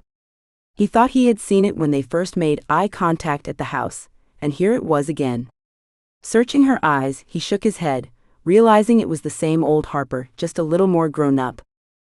Come on, he took her hand, we can see the community hall even better than the high school. He laid out a blanket on the bench to keep her dress clean, and she smiled at him as she sat. They spent the next half hour or so, wagering as the people entered. Definitely Penny and Parker will kiss tonight, she said. Well, I would have to agree, but then again they got married 4 years ago. No way, Harper said, grabbing his arm. Who else got married?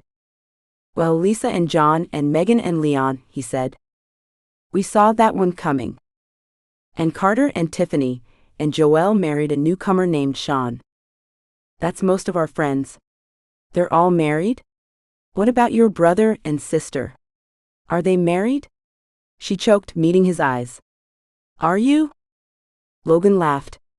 He wasn't sure if it was more the thought of it, or the look on her face. Would I be sitting here with you, and going to the ball with you tonight, if I was? She shrugged. Well, we're best friends. I'm sorry I hadn't even thought about you, it's been 8 years. She looked away.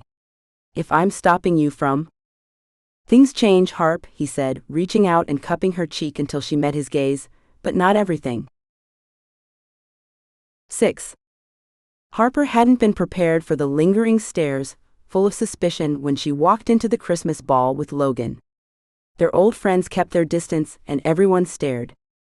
Has this lasted past the 20-second rule, or is it just me? She leaned up to whisper in Logan's ear, his spicy scent and warmth making her feel heady. They had come up with the 20-second rule when she was a freshman. They timed each entrance of newcomers at a dance or a party, and figured the average time to be stared at when first entering an event was around 20 seconds. Anything more than that usually meant something deeper was going on. Love, hate, or someone who had just gone through a major social mishap. I hadn't thought, he said, glancing and glaring at the people watching them. I should have known. You want to go? No, she shook her head. I won't let them take tonight away from me. Yet, the whispers and stares continued over the next several minutes, making her wonder if staying was the right choice. Did I really mess up that badly? He shrugged. It doesn't excuse their rudeness, he said, and he said it louder than needed as he glared hard at the people closest to them. Maybe I need to know, she said, biting her lip. No, it'll be fine. It'll wear off, it always does. Come on, let's get a drink. He grabbed her hand, his rough calluses and thick fingers bigger than she remembered, but their warmth was a welcome reminder of the familiar, the steady, the one constant in her life, at least in her memory. Hey Logan. Cody approached them at the table, giving Logan a hug-slap greeting, and then stared at her. Wow, the prodigal city girl returns and with some looks too. How's it going, sister? Cody gave her a hug, and her shoulders relaxed. Maybe Logan was right, maybe it would all blow over. So? Cody looked from Logan to Harper. You pulled the short straw, huh? Logan said with a chuckle. Cody shrugged. I mean, we're all curious, of course, but that's not why I'm here. Sure, Logan said. Harper watched them, breathing deeply to quell her racing heart, wondering how she should act, what she should say, until it just bubbled out of her mouth. I have amnesia, she said, feeling her eyes widen as the words poured out. Oh, Cody said, his mouth dropping open. Harp, you don't have to, Logan said, touching her cheek. If they know, maybe it will stop them whispering outrageous things about me, she said, squeezing his hand tighter. Should I get on the loudspeaker and get it over with at once? Logan's eyes shot wide. Cody cracked up. Amnesia or not, she's still the same Harper we all love. He wrapped his arm around her shoulder, but she didn't let go of Logan's hand. Come on, let's go tell the group. From there it will spread like wildfire, no loudspeaker necessary. She glanced back at Logan, tightening her hold on him. He cleared his throat, causing Cody to look back at him. What? Cody asked, then slipped his arm off her shoulders. Oh, it's like that. Harper felt her cheeks burn, and saw the red creeping up Logan's neck, but he didn't deny the obvious innuendo, and neither did she. What did that mean? She didn't have time to dwell on the thought, because she spent the next hour telling and retelling her story, or what she knew of it. Finally, she snuck away around the corner to the bathroom just to breathe. Hey sweetheart, her dad said as he rounded the corner. Hi Dad, she gave him a hug, reveling in the strength it gave her. You having a good time? Oh, it's well. He chuckled. You know I come to these things for your mom. Yeah, I'm the one that dragged Logan here, she muttered. You doing okay?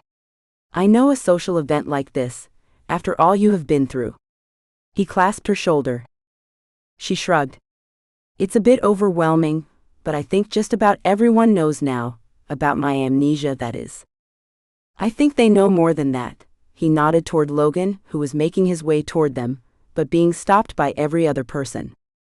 What do you mean by that? Logan and I are always together, or were. Yes, as friends. Her dad raised his eyebrows at her. Right, as best friends, she said, but she read his expression. Things change, sweetheart, and some things change for the better. He kissed her forehead, just as Logan reached them. It's like an obstacle course to maneuver through this room, he said, smiling from ear to ear. But I got here in time. In time for what? Harper asked, but as she finished her question, a few starting notes of a song drifted to her, not just any song, their song. Logan grinned and held out his hand. Go on, sweetheart. He nodded.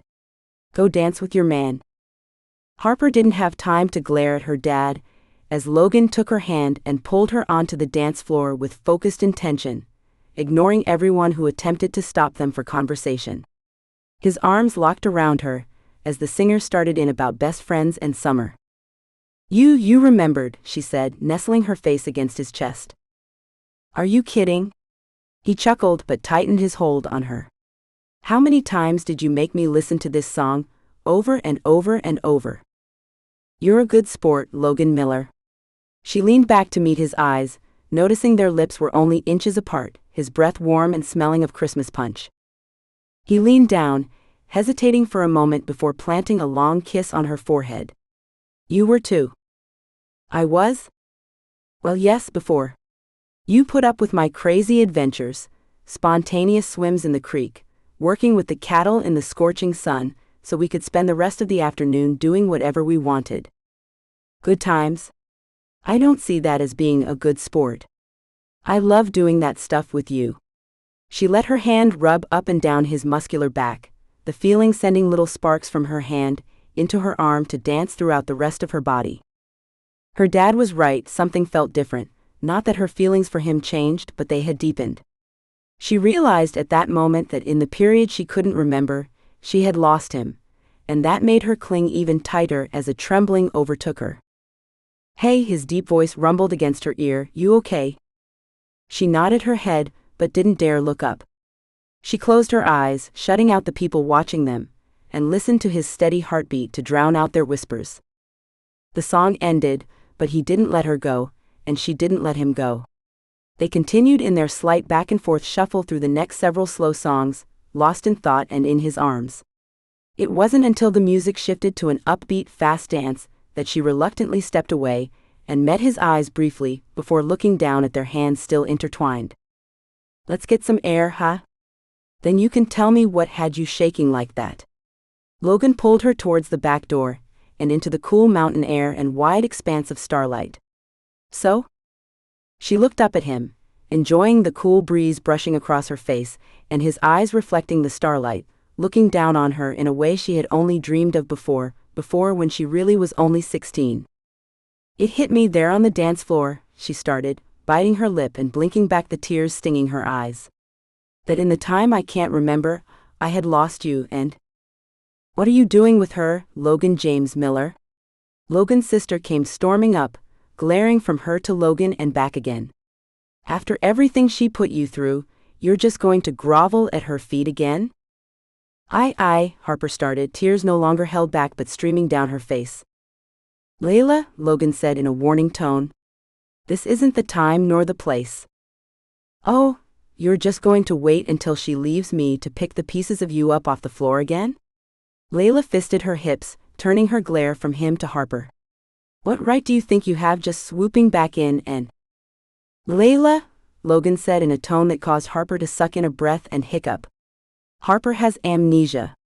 She doesn't understand what you are talking about. Leave her be." Layla's mouth dropped open, but she shrugged off Wyatt's hand on her shoulder, trying to pull her away. She narrowed her eyes, searching Harper's face, as Harper did her best to get her emotions under control and think of something intelligent to say. Layla turned her gaze back to Logan. "She'll do it again," she hissed. "Don't expect me to pick up the pieces when she does." Harper's hands came to her chest, the pain too intense to not feel like her heart was physically breaking. I don't know what I did, but I'm truly sorry." "Excuse me," she choked out, pushing past them, fleeing the scene that tore through her, leaving her mind a painful blur, aching with the lack of knowing. Logan pulled into the Jones driveway in the pre-dawn, a mixture of trepidation and relief filling him. Trepidation and fear Harper would continue to ignore him and refuse his offered help. Relief because going the last couple days without contact had ripped open the wound in his heart. "You don't have to do this," Harper greeted from the porch. "I want to." When Mr. Jones called to tell him that he had injured his ankle at the ball, but they had to get the rest of Harper's things from her apartment in Denver, Logan had jumped at the opportunity. He closed the distance between them, ignoring her crossed arms, seeing her glassy, tear-filled eyes, and pulled her into an embrace. "Why haven't you returned my calls or texts?" "I'm bringing you pain," she choked out. "No, the pain happened in the past, a past you can't remember, and there are two sides to it." He pulled back, cupping her chin, tilting her face until he could see her beautiful, glistening eyes. "I'm sorry about Layla. I should have talked to her about it before." Harper tried to shake her head, but he still had it cupped in his hand. "No. It's my fault. I've done something terrible, and no one will tell me what." Logan nodded. "Get your things? We have several hours. I'll tell you." Harper said nothing, but turned back into the house, almost running into her mom. "Hello, Logan. We really appreciate you doing this." Mrs. Jones greeted him with a hug. "Hey, it got Harper talking to me again, so I appreciate you." Logan gave her a squeeze and stepped back. "We wouldn't have had to if I hadn't sprained my foot dancing." "Enjoy your youth, son," Mr. Jones called out from the living room where he sat with his foot elevated. "Sitting still is for the dogs." "I agree, sir. Heal up fast." Logan gave him a nod. "Well, if you didn't get all fancy, it wouldn't have happened," Mrs. Jones chided, but with a teasing smile. "Here." She handed Logan an insulated picnic basket. "It's a long drive, but there's enough food to keep the two of you munching the whole time should you choose. Thank you, Mrs. Jones, you didn't have to do this. He sniffed the air. Is that your chocolate cookies I smell? You better believe it. You're doing so much for our Harper. I had been so worried. She squeezed his arm. As long as she lets me help, you don't have to worry about her anymore. Logan glanced down the hall as Harper came out. Ready? She blew out a breath. I don't want to go at all, but if I hid money like I remember I used to, we could find a fortune in my stuff there. Here's the key to the apartment. Charisse said she'd be at work until 5. Mrs. Jones handed Harper the key. Then we better hurry, Logan muttered. You didn't see her at the ball, did you? I didn't, but I don't know what to look for beyond the picture Mom showed me. Harper shrugged. I thought I saw a glimpse of her there, but there were so many people, Mrs. Jones said. Luke says she was there. He glanced at Harper and back at Mrs. Jones. Why do you think she's suddenly coming back to town, but not checking in on Harper? Who knows with that girl? I'm just glad you'll be with Harper today. Mrs. Jones patted his arm. Harper cleared her throat. I'm standing right here. Long talk coming, Logan said with a sigh as he gave Mrs. Jones a kiss on the cheek. Are you sure you're ready for that? Mrs. Jones asked Harper. I think it's past time, she said, but her hands shook as she took his free hand. Thanks again for the food, Logan said, lifting the basket as they traveled out the door. The weight of having to tell Harper about the last 8 years sat in Logan's gut like a burning ball of acid. How much did he tell her? What details? What twist of perspective? He blew out a breath.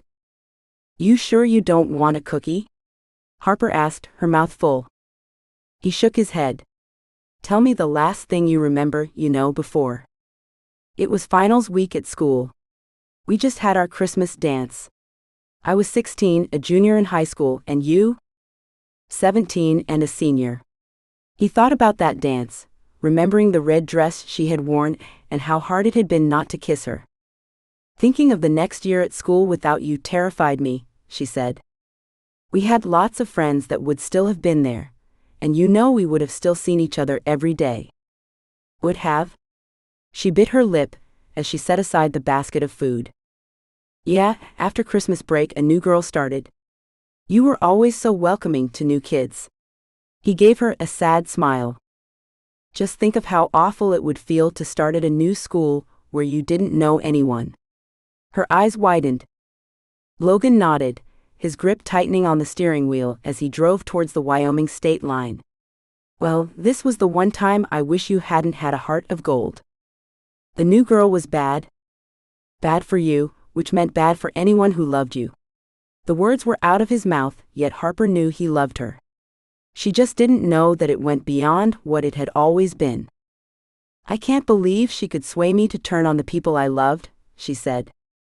It took time, definitely didn't happen right away. In fact, it wasn't until summer that any of us saw Charisse's true colors. It was Charisse? My roommate? That's why nobody likes her. She ruined you, your belief in yourself, your ideals, your belief in others. He blew out another breath and clenched his jaw. I'm sorry, she said, her lips trembling. Is she the one that convinced me to go to the city? He nodded. You left us. You left me. I at least called and visited, didn't I? He shook his head. Not me? She sat back in her seat, staring straight at the road, but he doubted if she actually saw anything. He wished he could just disappear like that too, but traffic was picking up as the sun crested over the mountains. I don't get it. I can't imagine anyone or anything making me leave you, have no contact with you. Does this girl have voodoo or something? Something, but like I said before, there are two sides to this story. I'm sure you had your reasons. I just don't know them. And well, I'm sure I didn't help. Whatever, she said, rolling her eyes. You are always helpful and honest. He drew in a deep breath, knowing he should tell her. A car swerved into the lane right in front of him. He growled, braking and throwing up his hands at the mindless driver. I don't understand it, Logan.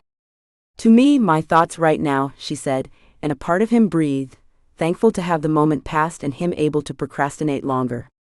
I can't see that ever happening. All the more reason to not see this Charisse. If she holds some sort of power over me, I don't want to reinstate it. I can't say that idea doesn't sound good to me. Logan? She reached over the empty middle seat to touch his arm. I'm sorry I hurt you, and I'm sorry I can't even remember why. Sometimes having an explanation makes it easier to understand. Logan shook his head. I don't need an explanation, I just need you. Does that mean you can forgive me? Her hand slid down to rest on his leg, a movement that sent fire shooting through him. Harp, I forgave you the moment you ran into me at the parade. He could only glance at her in order to drive safely, which was probably a good thing, because right then he had the strongest urge to pull her into his arms and kiss her, and that might just ruin everything. 7. The city crowded around Harper, as Logan drove them down the busy streets. She glanced down at her phone, ensuring the GPS led them to the correct address. I can't believe I lived here, she said, twisting her mouth as she saw the garbage blowing in the wind and around the ankles of people rushing down the sidewalks. It's not bringing back any memories? Logan asked, his voice tight, as if her remembering was his worst fear. No, it definitely doesn't feel like home. The city had been an exciting place for her to visit. It meant new clothes, restaurants, and movies, but it had never called to her as it had to some. She leaned closer to the window, trying to see the sky past the tall buildings. The GPS instructed them to turn down a few more streets, and she noticed more people standing around rather than walking, eyeing Logan's truck with sinister gazes. At least to her they felt sinister. She shivered, leaning back in her seat and wrapping her arms around herself. Hey, Logan rested his hand on her leg, it's going to be okay. She reached down and took his hand in hers. With you by my side, how could it not be? Besides, we're just getting my stuff and getting out of here, right? Right? He said with a nod as he glanced at the clock in his truck. It's looking a bit rougher here, isn't it? Yes, he growled. Are you mad? I shouldn't have let them ask you. I'm mad that you were living here. It isn't safe, and probably something that happened here is what scared you into amnesia. She clutched his hand tighter. You think something bad happened here, and that's why I can't remember? Well, I've been researching, and a traumatic event usually causes the type of amnesia you have. She cocked her head to look at him while he parked along the curb in front of their destination, a tall, semi-rundown apartment complex. You really researched? You go to the library? He chuckled. Actually, I borrowed my brother's laptop. He bent over to look through her window at the building. And I got internet at the house. Well, you are full of surprises, Mr. Miller, she said with a laugh. He shrugged as he leaned back up. Have to stay with the times, I guess. He met her eyes. And learn to trust. You can trust me, Lolo, she said, her hand resting on his thigh. Well, it looks like you better trust me, because we're here and all I want to do is get you out of this place. He reached for the handle, but turned toward her before he opened it. You stay close to me, whatever happens. I'll be okay. I used to live here, right? When she saw his mouth harden into a thin line, she touched the tip of his nose. But I'll stay close. He nodded, climbing out of the truck, his gaze constantly scanning as he rounded the bed to her door. Once she was out, he locked the door, feeling for his keys before he closed it. Well, if that isn't an odd feeling. I'm not sure I've ever locked this truck before. She took his hand as they started into the building. Number 37. They entered an entry of sorts where mailboxes lined one wall. The elevator doors had graffiti on them, and a guy was leaning next to one. When the doors opened shakily, the elevator readjusted with a bump, and the guy pushed off the wall to enter it, looking at them. You going up? The guy asked, taking her in, making her feel as if he recognized her. We'll take the stairs, she said, pushing a smile to her lips. Suit yourself, hillbilly, the guy muttered, glancing toward Logan as the doors clanged shut. She shivered, thinking of being trapped in that dilapidated contraption. Did he just call me a hillbilly? Logan asked as he led them up the grungy stairs. I think he called us both one, she said with a smile, a real one that met her eyes, and she gave a little laugh. Though I like Thrillbilly better. Me too, Logan said, returning her smile. Guessing the third floor? That's my guess. They walked the next flight in silence, Logan's hand squeezing tighter the further they went. What's wrong? Sorry, he said, easing the pressure on her hand. The thought of you coming up these steps alone with guys like that elevator chump. He shook his head. Well, you don't have to think about that anymore. She stepped out into the hallway on the third floor, reading the numbers on the doors. Looks like the end one. She hesitated when muffled yelling from inside the closest apartment reached her ears, but with Logan's reassuring presence, she took in a breath and continued on, fishing for the key in her pocket with her free hand. Pleasant place, Logan muttered. She didn't dare look at him, but slipped the key into the lock on the handle. The door wouldn't open. Try the deadbolt, Logan said. She did, and it slid back with a clang as she gave him a triumphant smile. You sure know a lot for a country bumpkin. I watch enough cop shows with my dad, and told my sister to lock the deadbolt on her dorm room. With the mention of his sister, she stiffened slightly. I can't believe little Layla is all grown up and in college. Me neither, and now talking about getting married, he said, taking off his hat as they entered the apartment. She used to love me, Harper said with a sigh. She still does. She just has to wrap her head around what happened. Give her time. I'm glad you have confidence in that. She stiffened as she saw the corner she had hid in, until her parents showed up. Remembering anything? She shook her head. Only the moment I woke up. She rolled her shoulders. I don't even know what's mine or which room I stayed in. Well, I would say the one not labeled Charisse. Logan nodded toward the door that held a wooden placard with the name. Is she so dense, she had to remind herself which room was hers? Harper pushed out a laugh, but it sounded half-hearted and tense even to her. Wouldn't surprise me, Logan said. Well, shall we? Think you were as much of a pigsty here as you were a kid? How very funny. She opened the door slowly, waiting for a blast of memory to hit her, but it didn't come. The room was plain, a single bed and dresser with a desk on one wall, but Logan was right. There were things everywhere, clothes on the bed in heaps, books tossed haphazardly across the room, pictures littered the ground. This looks a bit more messy than normal? He held a staying hand on her, as he cautiously slid open the closet door. Either like a break-in or you threw one crazy tantrum. I agree. She bent down to stack the pictures into a hand. And look at those clothes. Doesn't it look like I was packing in a rush? My parents didn't say anything about this. She shivered, looking at Logan for support, but he had gone rigid, looking at the pictures in her hand. Who's this? Logan jabbed a finger into the photo. She looked down to see her arms around a handsome but arrogant-looking man, the same man in the picture that her mom had from last summer. Oh, that must be my fiancé. Logan sputtered and choked, taking a step or two back from her. You're what? Mom said I had a fiancé. She shrugged. But I've never seen this guy. She held up the photo, narrowing her eyes and trying to get a sense of who the guy was. He looks stuck up, doesn't he? That's a nice way of putting it. Logan paced the room, stepping around the trash on the ground. I can't believe you were engaged, and you didn't tell me. Harper dropped the pictures on the bed. It's not like I remember that. I mean, my mom showed me a picture and told me after I came home, but I had forgotten until I saw this picture again. She glanced back at the photo, picking it back up. Do I look happy? Logan hesitated, then with thin lips took the picture from her. No. The smile's not reaching your eyes, and you've tilted your head away from him. Not happy. Why do you think I would marry a guy they first wasn't happy with? She sorted through all the pictures, some of just her, some with Charisse, and some with that nameless fiancé. I don't even know his name.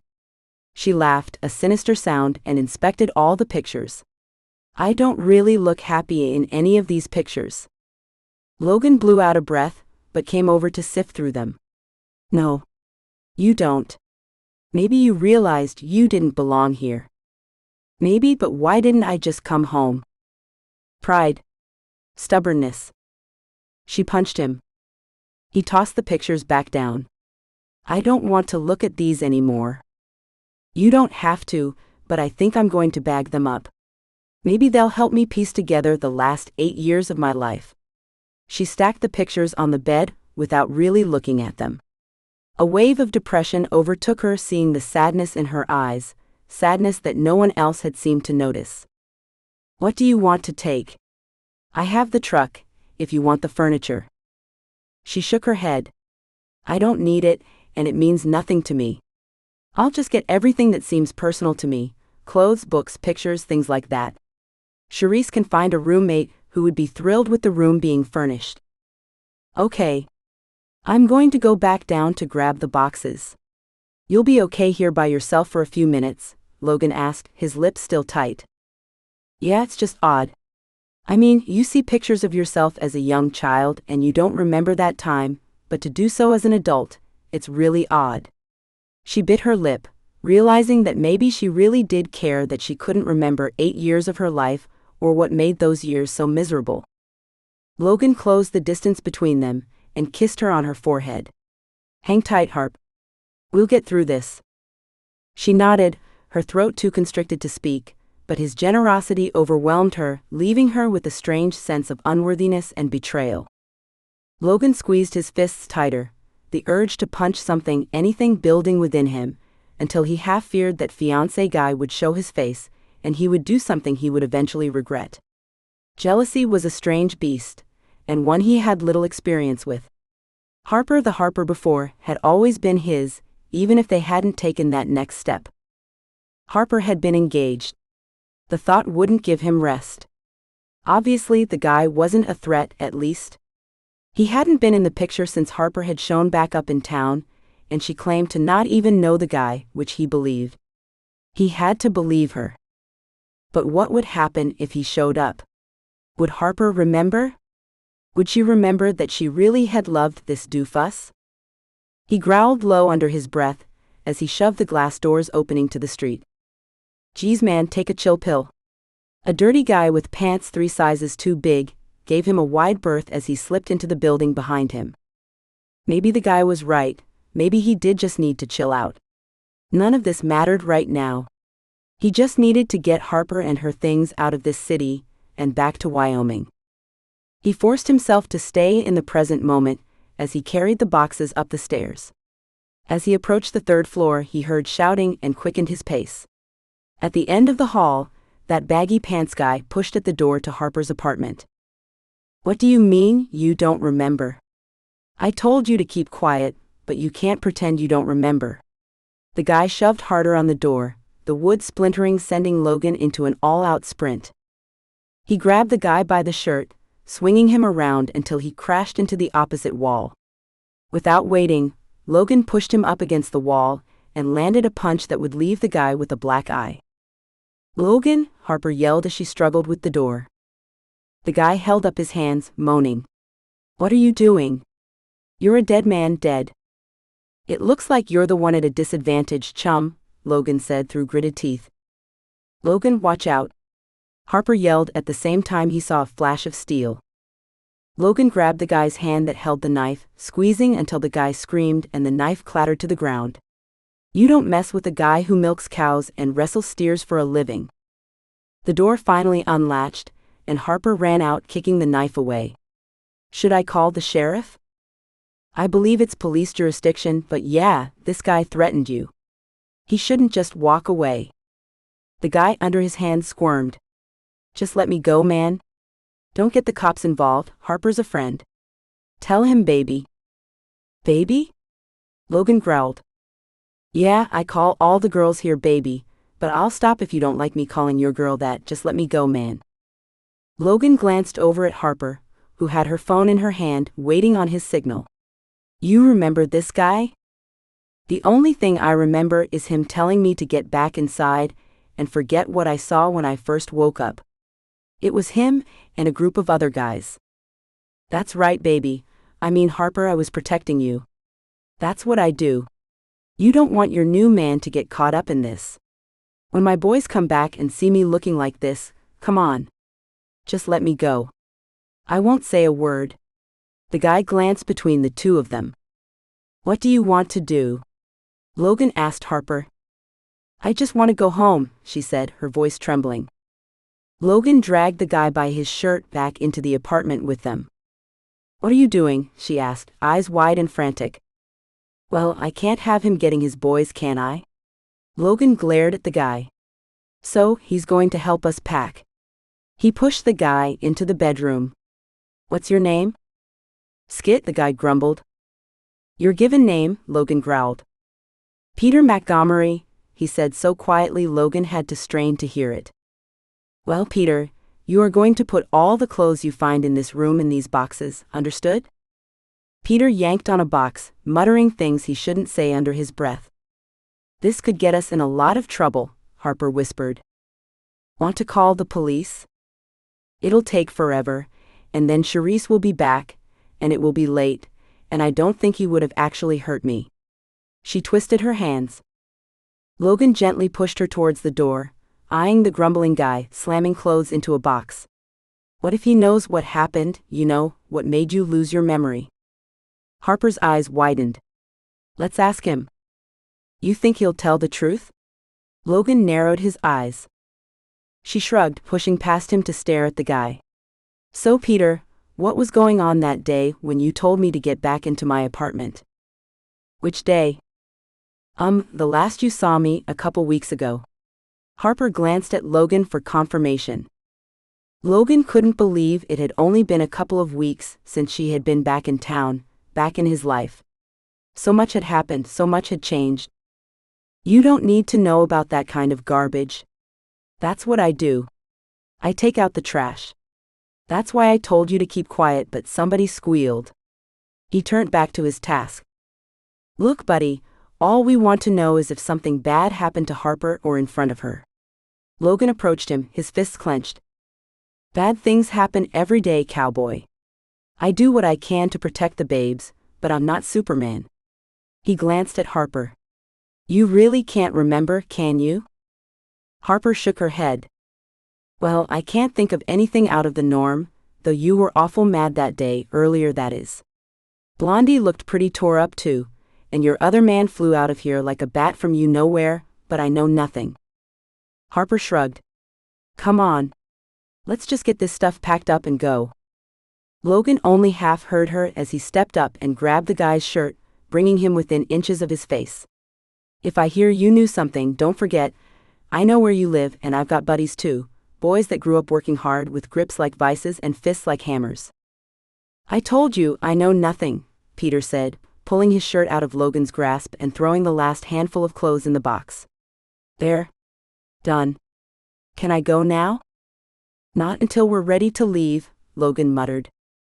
Packing up the rest of the stuff didn't take too long since Harper just dumped drawers into boxes, not taking time to sort through anything. Logan kept a close eye on Peter, but as he handed a full box for the guy to carry, he saw him shift something small and shiny into his pocket. What's that, Peter? Logan asked, stepping toward the guy. What? Nothing? I ain't got nothing. Peter shrugged, but his gaze frantically wandered the room. Logan narrowed his eyes. Fine, man. Here. Peter slammed a ring into Logan's hand, a ring with a massive stone. He turned to Harper, holding it out to her. Geez, that's huge. It's probably fake. She turned it this way and that. I wonder whose it is. Logan took the ring from her and slipped it onto her left ring finger. Did you think you had a fiancé with no ring? He turned to Peter. Where'd you find it? The corner of the closet alongside a busted cell. Looks like the little lady got mad at Mr. Stuffy Pants. Peter wheezed out a laugh. He was no good for you anyway. Logan slammed another box into Peter's arms. Come on. We have at least 2 trips to make. Fine, man, but I'm just saying you fit her better. A girl like that deserves a man willing to fight for her. You got my vote, Cowboy. I don't need your vote. Let's go. Logan pushed the guy to the door. By the time they had loaded the truck, and Harper sat in the passenger seat, emotional exhaustion had worn Logan out. He glanced at the guy, dutifully standing next to him now and then at Harper. You sure you want to just let him go? She nodded, her expression looking as weary as he felt.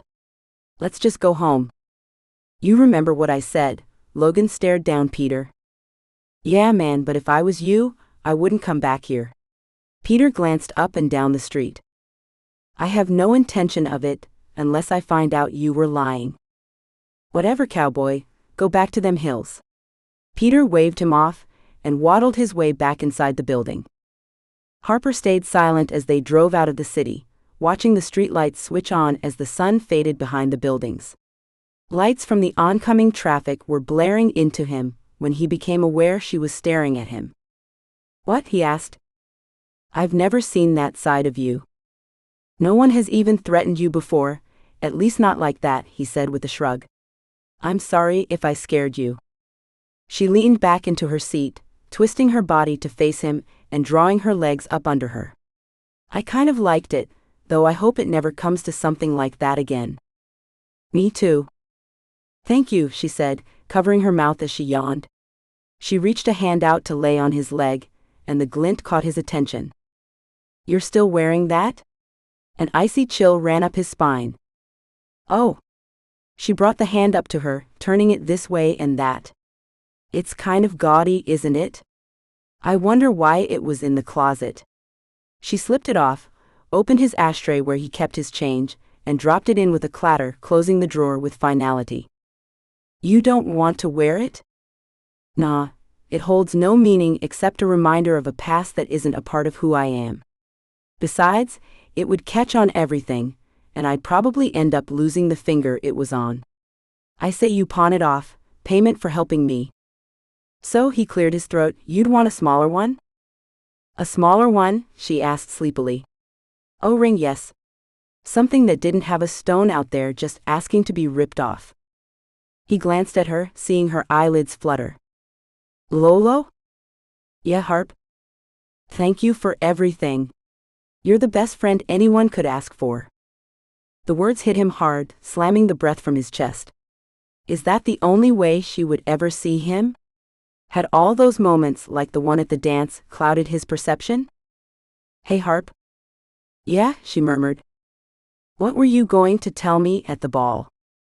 The ball? She yawned, snuggling further into the seat. Oh, the ball, the dance, she said, her words slurring as she reached out to grasp his leg. I don't want to lose you. Harp, I have to tell you something. He glanced at her before turning his eyes back to the road. Harper? She moaned in her sleep, and another chance to tell her the truth disappeared as she faded into sleep.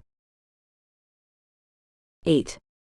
Harper yawned, stretching in her warm bed, reluctant to leave its warmth and leisurely allowing her memory, what she had of it, to infiltrate her sleeping mind. As it did, she had to concentrate, remembering details, smells, and textures in order to assure herself that yesterday was in fact reality and not a chaotic dream.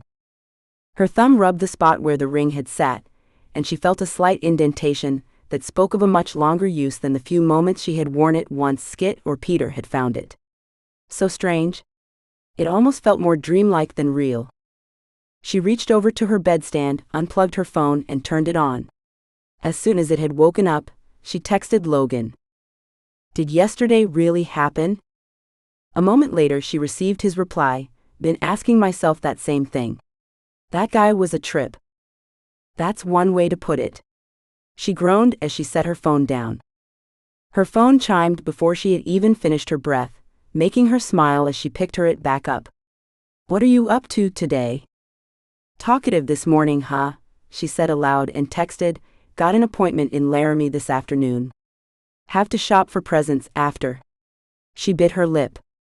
Wanna come? They had always done their Christmas shopping together every year, a trip to Laramie, shopping, a movie, dinner. They even went ice skating a couple of times. Normally, she didn't wait until the day before Christmas Eve. She glanced down at her phone, still no response. It had been too much to ask. He was a busy man now, not just a boy with chores, but a man who ran a ranch. Life wasn't as easy as turning on a dime and changing plans, and he already did that yesterday for her. She picked up her phone. "Sorry I asked too much of you." The second after she hit send, his reply came in. "Help me this morning so I have time?" A wide grin stretched her lips as she hopped out of bed, texting as she walked to her closet. "Be there is a jiffy." Her dad was just settling into the recliner, leaning back to elevate his foot, as she came out of the hallway. She leaned down to give him a kiss on the cheek. "Sorry you have to rest, Dad." "Thanks, sweetheart." He picked up the remote, ready to find something to occupy him. "You sure you'll be okay driving to Laramie yourself today? You could reschedule until after Christmas." "Don't worry, Dad. I'll be fine." She continued on to the kitchen, turning before she lost sight of him. "Besides, Logan's driving." Her dad sighed, and a lopsided smile tugged at the corner of his mouth. "I do appreciate that man. Yeah, he's one of a kind, second to only you." She blew him a kiss as she continued into the kitchen, his genuine smile making the morning that much brighter. "Morning, sweetie." "Hungry?" her mom said from the sink, rinsing off a couple plates. "I have some eggs left over, and I could pop a couple pieces of toast in for you?" "Sure, I can make a sandwich out of it." "Think there's enough for two?" "I'm headed over to Logan's ASAP." Her mom's hands froze for a moment before she went back to the dishes, hiding the smile that Harper knew was there by the crinkles in the corner of her eye. "You, two are getting back to normal, huh?" "You could say that." Harper put 4 slices of bread in the toaster. "I don't remember a time when we weren't normal." "True?" She set the dishes in the drying rack and turned toward her, drying her hands on her apron. "He told us you had quite the interesting day yesterday." "Yeah," she said, watching the toast brown and letting the heat warm her chilly hands. The day must have exhausted her, because she had fallen asleep on the drive home, and barely woke up enough to crawl into her bed and fall back asleep. It was a trip. "I'm glad I'm done with that place."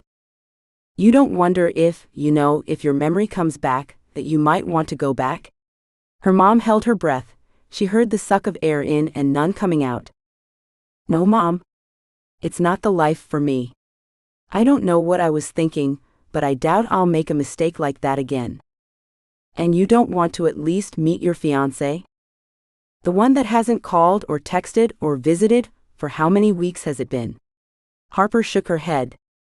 "Nope. That life is over for me, whether or not I remember. I belong here, well, maybe not living with you and Dad forever, but in Pine Ridge with you close by and Logan." "And Logan?" Her mom smiled and drew her in a hug. "Have you finally seen what the rest of us have since you were a young teen?" "Well, I'm not sure what that is," she said, wriggling out of the hug to fill the toast with the eggs still on the stove. "Fine," her mom said with a sigh, "but no, I'm here if you decide you want to talk about it." "I appreciate that, Mom.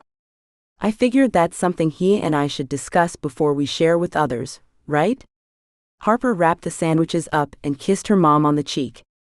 "I'll be home late.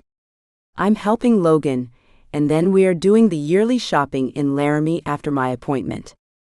Keep us updated, sweetie." "Of course, and you have fun at your bake sale with the ladies." Harper waved but stopped at the door. "Hey Mom, I love you." "I love you too," she said, her eyes welling with tears. "I'm really sorry you are going through this amnesia, but it is sure good to have you back." "Thanks, Mom." Harper waved and headed out into the brisk air. The ground crunched as she walked on it, reminding her that the roads would be icy, and once again she sighed in relief that Logan would drive them into Laramie. As her car warmed up, she checked the tires. It had been a while since she had driven with her parents, keeping a close watch on her, and spending a good portion of her time with Logan. She hadn't had the need to drive since she came back home. The sports car seemed out of place out here in the middle of nowhere, with icy windy roads and cattle guards and gravel driveways. Once driving, she realized with even more clarity that it didn't belong out there. Luckily, her dad and Logan had both taught her how to steer into the slides that happen with ice. By the time she pulled up to Logan's house, her heart raced, and she ducked her head to thank the Lord she had made it safely. "What in the world are you driving?" Layla said, her arms crossed as she leaned against the railing on the porch, her breath leaving little wisps of steam. "Something that doesn't belong here, much like most of my life I can't remember." She slammed the door, sandwiches in hand, and walked closer. "Hi, Layla." "Hey," she said, arms still crossed. "I'm supposed to apologize for the other night." "You don't have to," Harper said, shifting her weight.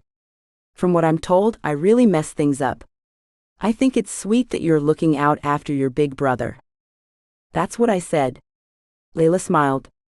"So it really is you, the old Harper." "The only one I know," she said with a shrug. "You don't hate me?" "Never hated you. Just what you did to Lo. He was a mess. I wasn't sure he was going to pull through it. In fact, if it wasn't his sense of responsibility for us and Dad, I'm not sure he would have."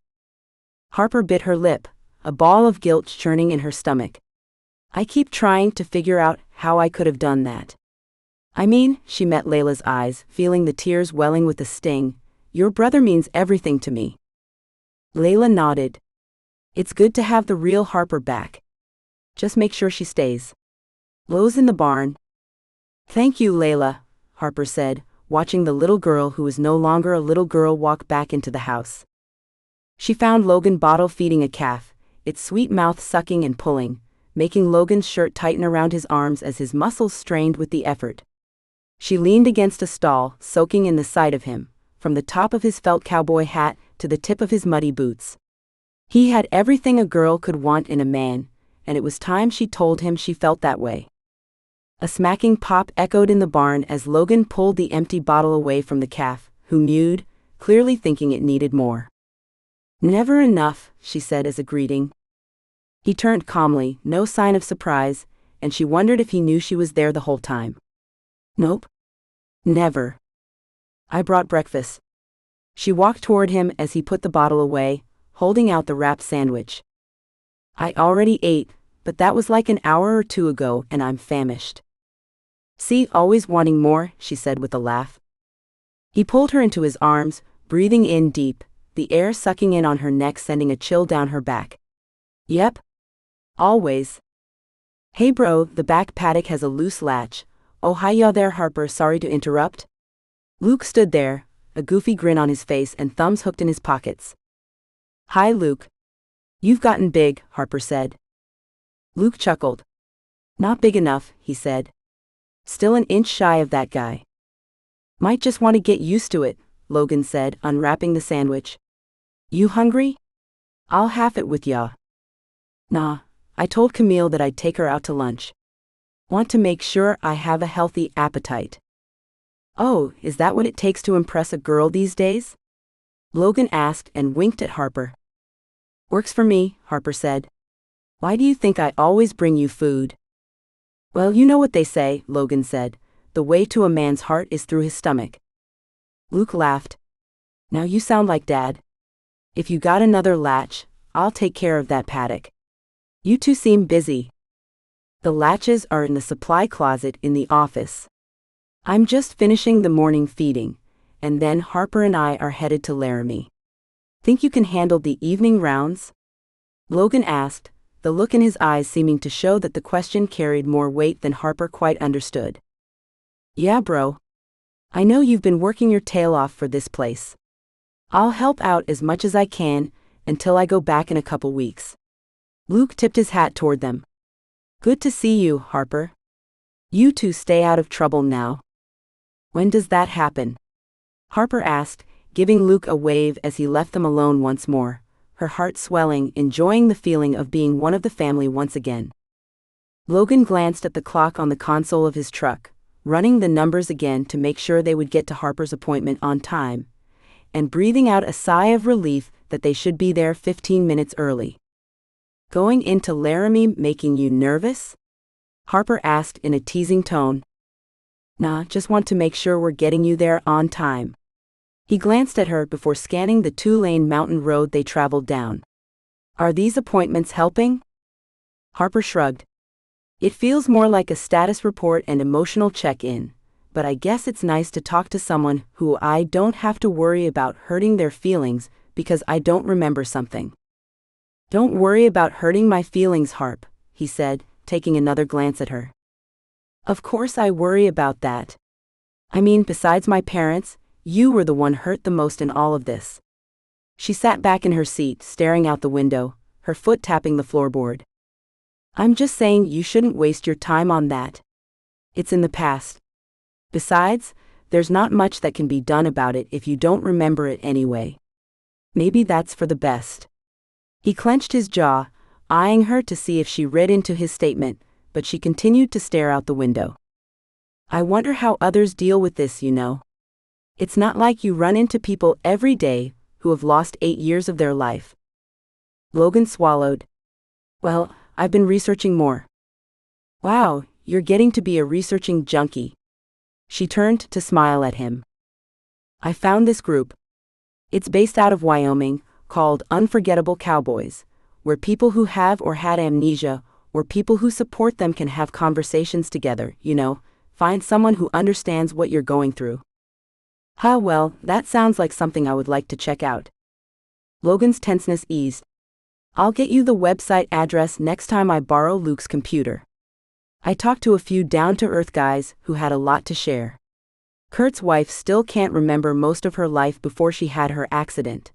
And Everett every once in a while still forgets that his wife is his wife and not the character in his latest movie. Wow. That must be hard on them. I mean, to not remember your childhood. What would I do if I didn't remember you? The look of horror on her face made his chest constrict, twofold, one for the awful thought of her not remembering him at all, and two because if she was that terrified about the being a possibility, maybe there was hope for them after all. That is a terrifying thought, but luckily not one we have to worry about. He pricked up his attention as traffic increased, and he pulled into Laramie. Which road do we turn on again? Harper looked at her phone. 2 more lights and we take a right, then the first left and it's the brick building. Got it. He glanced at her.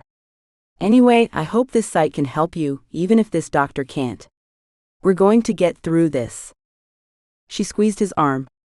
I'm not worried about getting through the amnesia, I just want to focus on the present and future. Logan licked his lips, catching his hasty words before they flew out of his mouth. Right now was not the time for a serious heart-to-heart. He had to focus on driving, and what if it took longer than the 15 minutes they had before her appointment began? He clenched his jaw, locking the words in, and racking his mind for when the best time to talk to her about it would be. Here we are, she said with a sigh.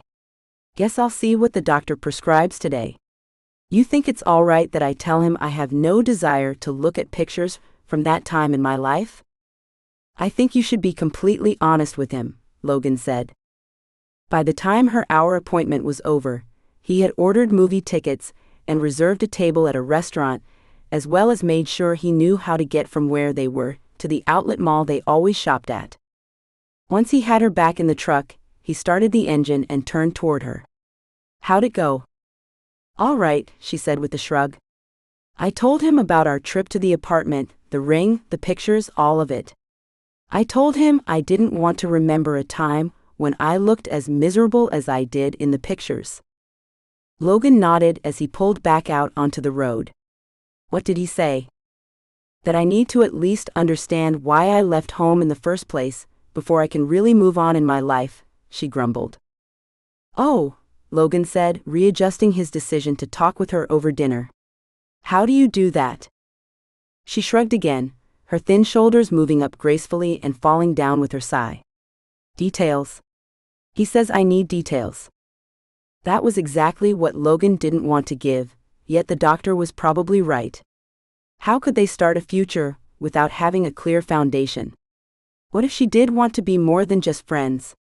He glanced at her, his heart hammering, and what if her memory came back a year into their marriage? Would she be able to trust him? Would his lack of full truth destroy their marriage? Just the thought of the possibility of Harper becoming his wife caused his hands to sweat, leaving wet marks on the steering wheel, and his blood to pulse loudly in his ears. "Lolo, you okay? I'll turn down the heat. I know you have it up so high for me. Need some water?" Harper watched him in concern. Logan pushed out a wan smile. "I'm all right." Harper narrowed her eyes, and he knew she didn't believe him, but she sat back, watching him from the corner of her eye. "So outlets first?" he asked. "If you're feeling up to it." "I am. Besides, you need some new work clothes. The ones we picked up at your apartment are all right, but they don't exactly fit on the ranch, if you know what I mean." Harper laughed. "They looked pretty classy to me." They parked in the lot decorated with garlands, wreaths, and a giant tree near the entrance to the stores. As they walked closer, lilting notes of Christmas music made it to them. Harper wrapped her arms around him. "I just love this time of year." He pulled her closer and kissed the top of her head. "I know." "Did you find a movie you think you might like?" she asked as they entered the first store. "You said action or comedy, right?" She nodded. "Well, I know you like a tiny bit of romance too, so I picked an action-packed holiday romantic comedy. How about that?" "I didn't know such a perfect combination existed." She laughed. "Score." He wrapped an arm around her, feeling like things were even better than they had been when she was really 16. He never had the nerve to touch her the way he did now, but now he didn't care if she knew his true feelings. Now he just wanted to find a way to tell her without scaring her off. 9. They sat in Logan's truck in Harper's driveway. After she had him about her hair-raising drive to his house in her sports cars on icy roads that morning, he had convinced her to leave her car at his place until the conditions improved. She could feel the tension between them, not an unpleasant tension but more of an energy of unfinished business. She bit her lip, remembering what her doctor had told her, and blew out a breath. Neither of them had moved to get out even after the engine had stopped, and her parents glanced out the curtains to see who had pulled into the driveway. Could she tell him what she wanted to, what she had wanted to tell him since she was 14? "Logan, Harp, they said at the same time and both laughed, but a laugh that was riddled with nervous energy. "I had a great time today," she said. "Was that what you were going to say?" he asked, raising an eyebrow, the porch light casting weird shadows across his features. "No," she whispered, dropping her gaze. How could she say what she wanted to say, and then even if he did feel the same way, she would have to tell him they had to wait. "I need to be honest with you." Logan clenched the steering wheel, his gaze sightlessly focused into the dark out of the windshield. "You're always honest with me," she said, her voice quivering, half in fear and half in hope. "Except one time." She turned toward him, shock causing little pinpricks of adrenaline to pierce her chest. "When? What do you mean?" "Remember how I told you that Charisse influenced you? Talked you into doing things you never would have before?" "Yeah, did I do something really horrible? Is that why everyone hates me?" She dropped her head in her hands. "They don't hate you, and no, you didn't. I mean, you did things you shouldn't have, but who am I to say what you shouldn't have done?" "Oh, my best friend," she said, crossing her arms. "Just get it over with, Miller." A small smile twitched at the corner of his lips. "I always know I'm in trouble when you call me by my last name." "Well," she said. "We drifted apart. Well, it was more like our time together was stolen, but that was my perception. When you started talking about moving to the city after graduation, I pulled even further away. It hurt. I couldn't watch what she was turning you into, and to know that you would leave." He lowered his head to the steering wheel. "That's no excuse. Why didn't you fight for us, for our friendship, I mean?" Her heart raced, and a part of her knew that what he told her next might shatter everything. Her phone rang. She snatched at it, glancing at the number, and declined the call and turned her narrowed eyes back on Logan. He started, but her phone rang again. She said, glancing at the number again. "Do you need to answer that? It's been ringing a lot tonight." Logan's brows creased as he looked down at the phone. No, I don't know who it is, but they keep calling and calling. That's a Denver number. Maybe it's your fiancé. The word grated through his teeth. I don't have a fiancé. That guy is a ghost to me. He reached for the phone and she let him have it, his eyebrows raised in question. She shrugged. He accepted the call, putting it on speaker. Hello? Is this Harper's phone? A guy asked, his voice whispery and frantic. Yes. Who's this? Logan said. You the cowboy that gave me the shiner? Peter, why are you calling Harper? Logan tapped the steering wheel, and Harper's heart thundered. Well, you told me to call if I heard anything. Logan met Harper's eyes as they widened. We're listening. Well, there was another screaming match in her apartment, just like the last day I saw Harper. You didn't mention that. Logan growled. Well, what can I say? You jarred my memory. Anyway, I crept closer this time, snooping for your sake. And? Logan prompted. Well, I heard that old beau of Harper's. I know his voice, very cocky. Anyway, he and Charisse were yelling at each other, and I heard him say, I'm going to kill her. Who does she think she is? She's my fiancé. He said it with so much big-headedness, I almost laughed out loud, knowing that Harper had moved on to a much bigger man. Harper sat back, her heart pounding. Anything else? Logan rested his hand on her leg, his warmth holding her to reality. Well, Charisse told him she saw Harper with you. Well, she described you, but I won't go into that. So Luke was right, Charisse had been at the ball. What else? Logan asked. That about sums it up. There was some crashing going on, lots of crying, the usual domestic fight stuff. He stormed out of here around 1 this afternoon. I don't know how long it takes to get to wherever you guys are. I've been trying to call ever since. Peter, we appreciate your call and the warning. Is this guy, well, would you see him as capable of acting on such a threat as killing Harper? Logan searched Harper's eyes. The dude's crazy. His ego is all wrapped up in everything, and he's a spoiled brat. Drives around a Ferrari. Those are the guys that can flip their lid, you know what I mean? They're not brawlers like us, but flip the switch into downright horror movie type people. Thanks for the heads up. We got your number now, so call if you get any other information.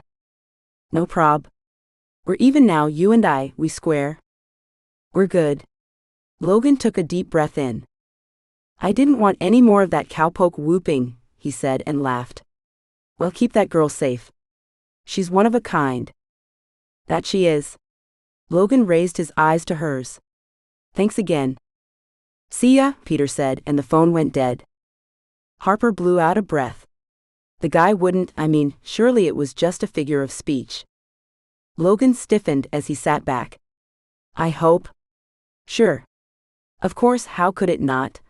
If we were really concerned, we could call the sheriff and have him on the lookout for a Ferrari. Yeah, that would be a simple thing to do.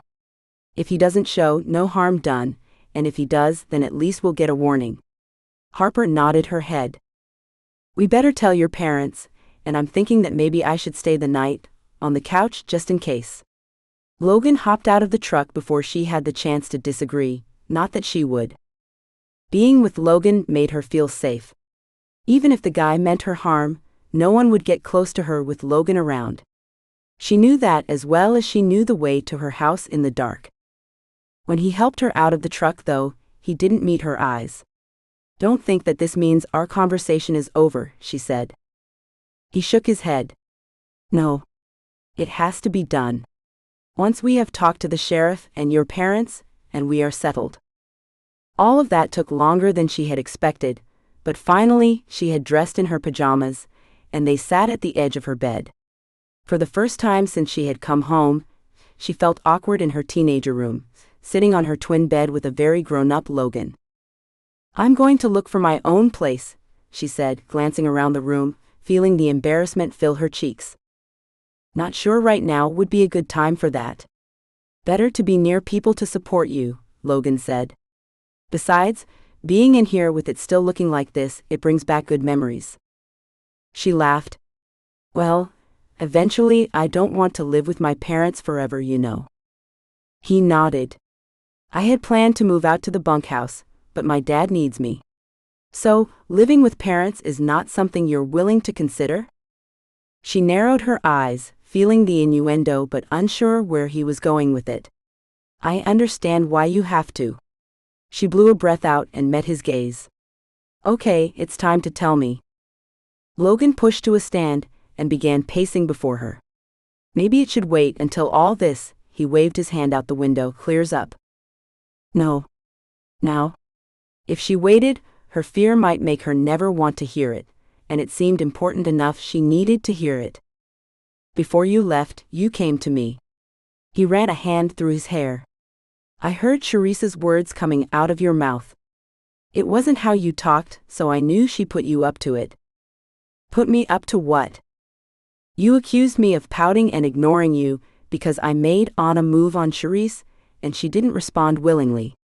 His body stiffened as he told her. You hit on Charisse? Harper leaned back. No, it never even crossed my mind. It had been her that had made a move toward me, and I told her exactly how I felt about that, and probably a little rudely.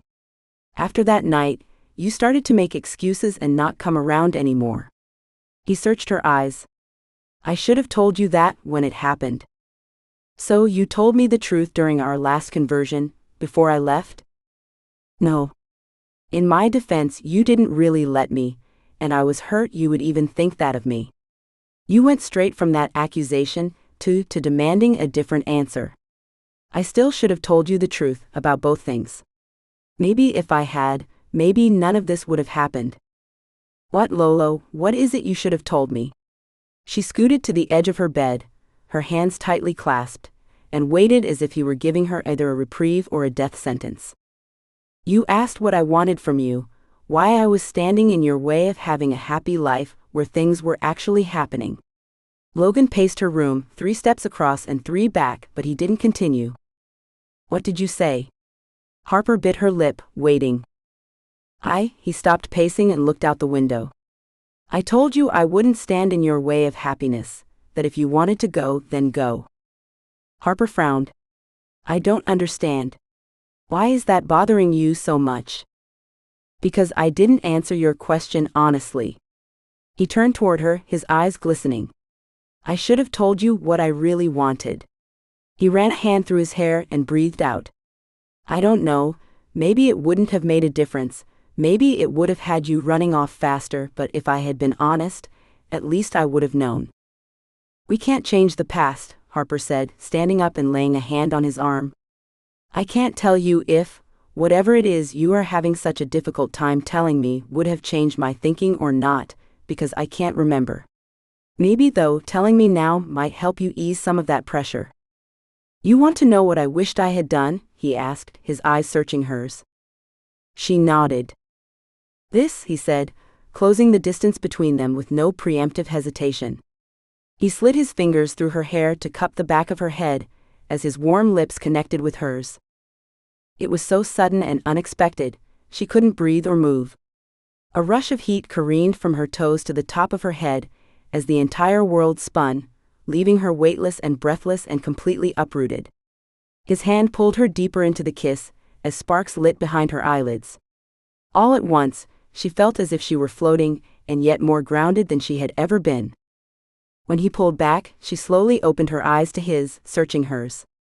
She gasped for breath, her heart fluttered quickly, and she put a hand on her chest, feeling like a hummingbird was trapped there. What was that?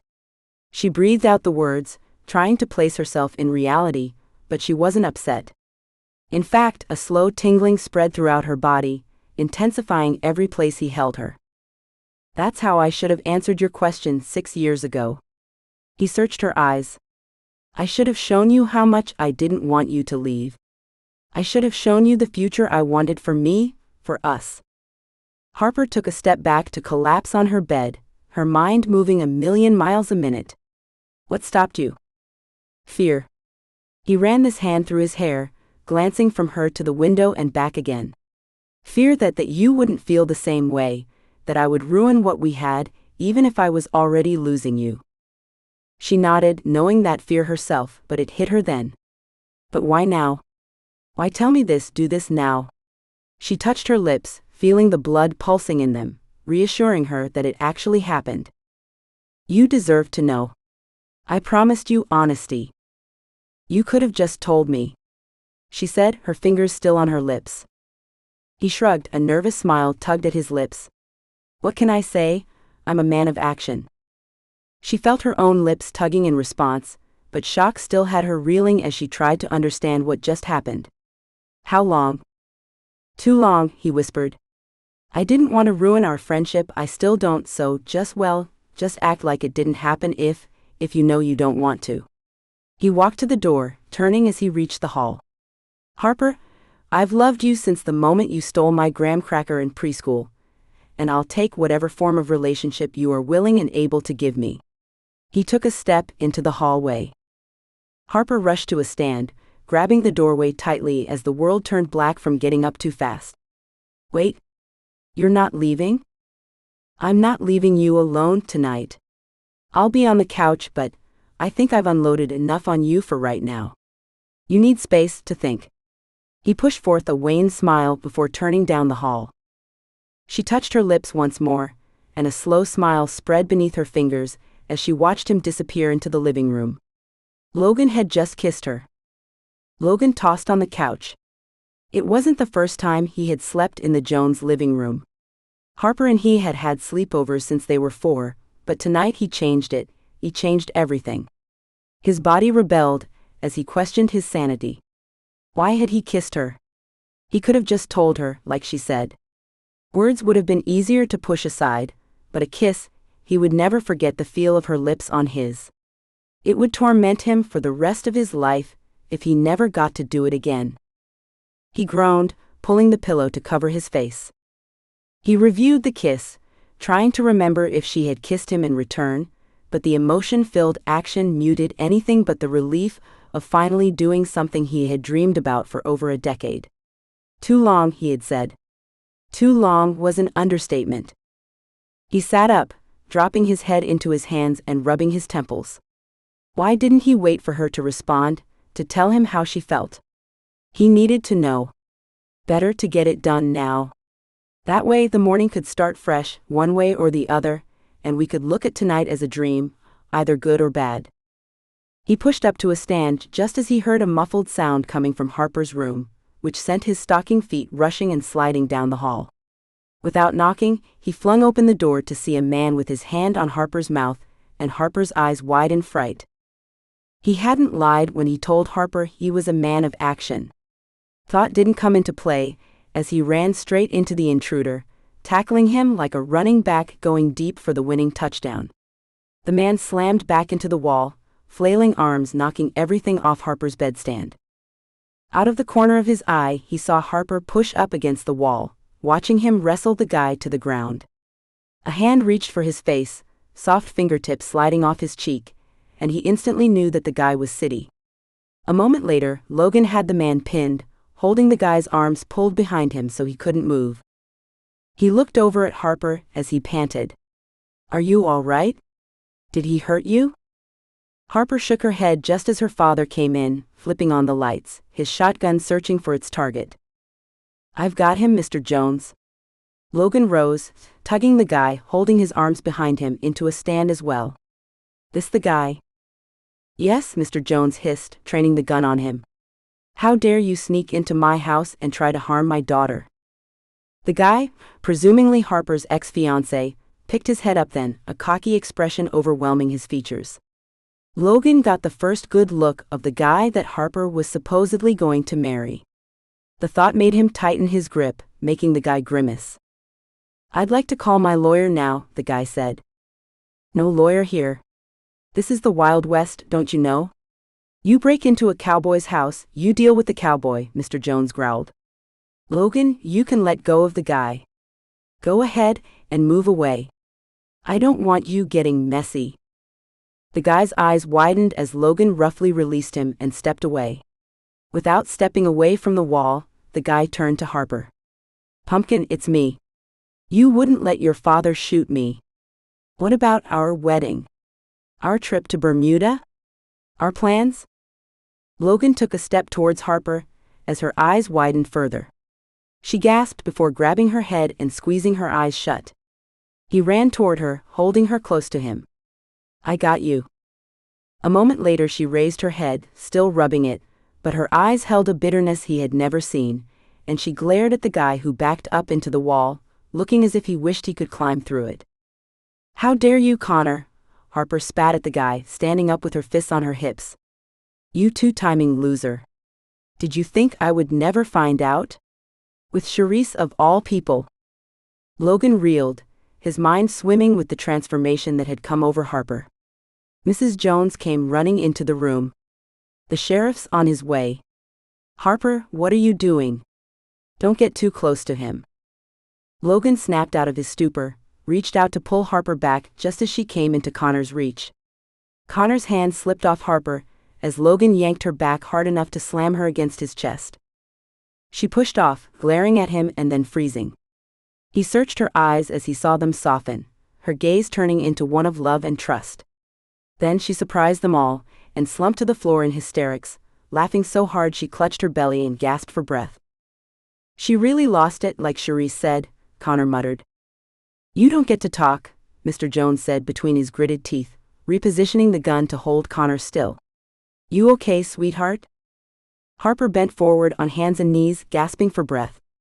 Logan eased an arm under her and helped her to the bed, where she wiped her eyes and drew in a deep breath. Oh man, she said with a sigh.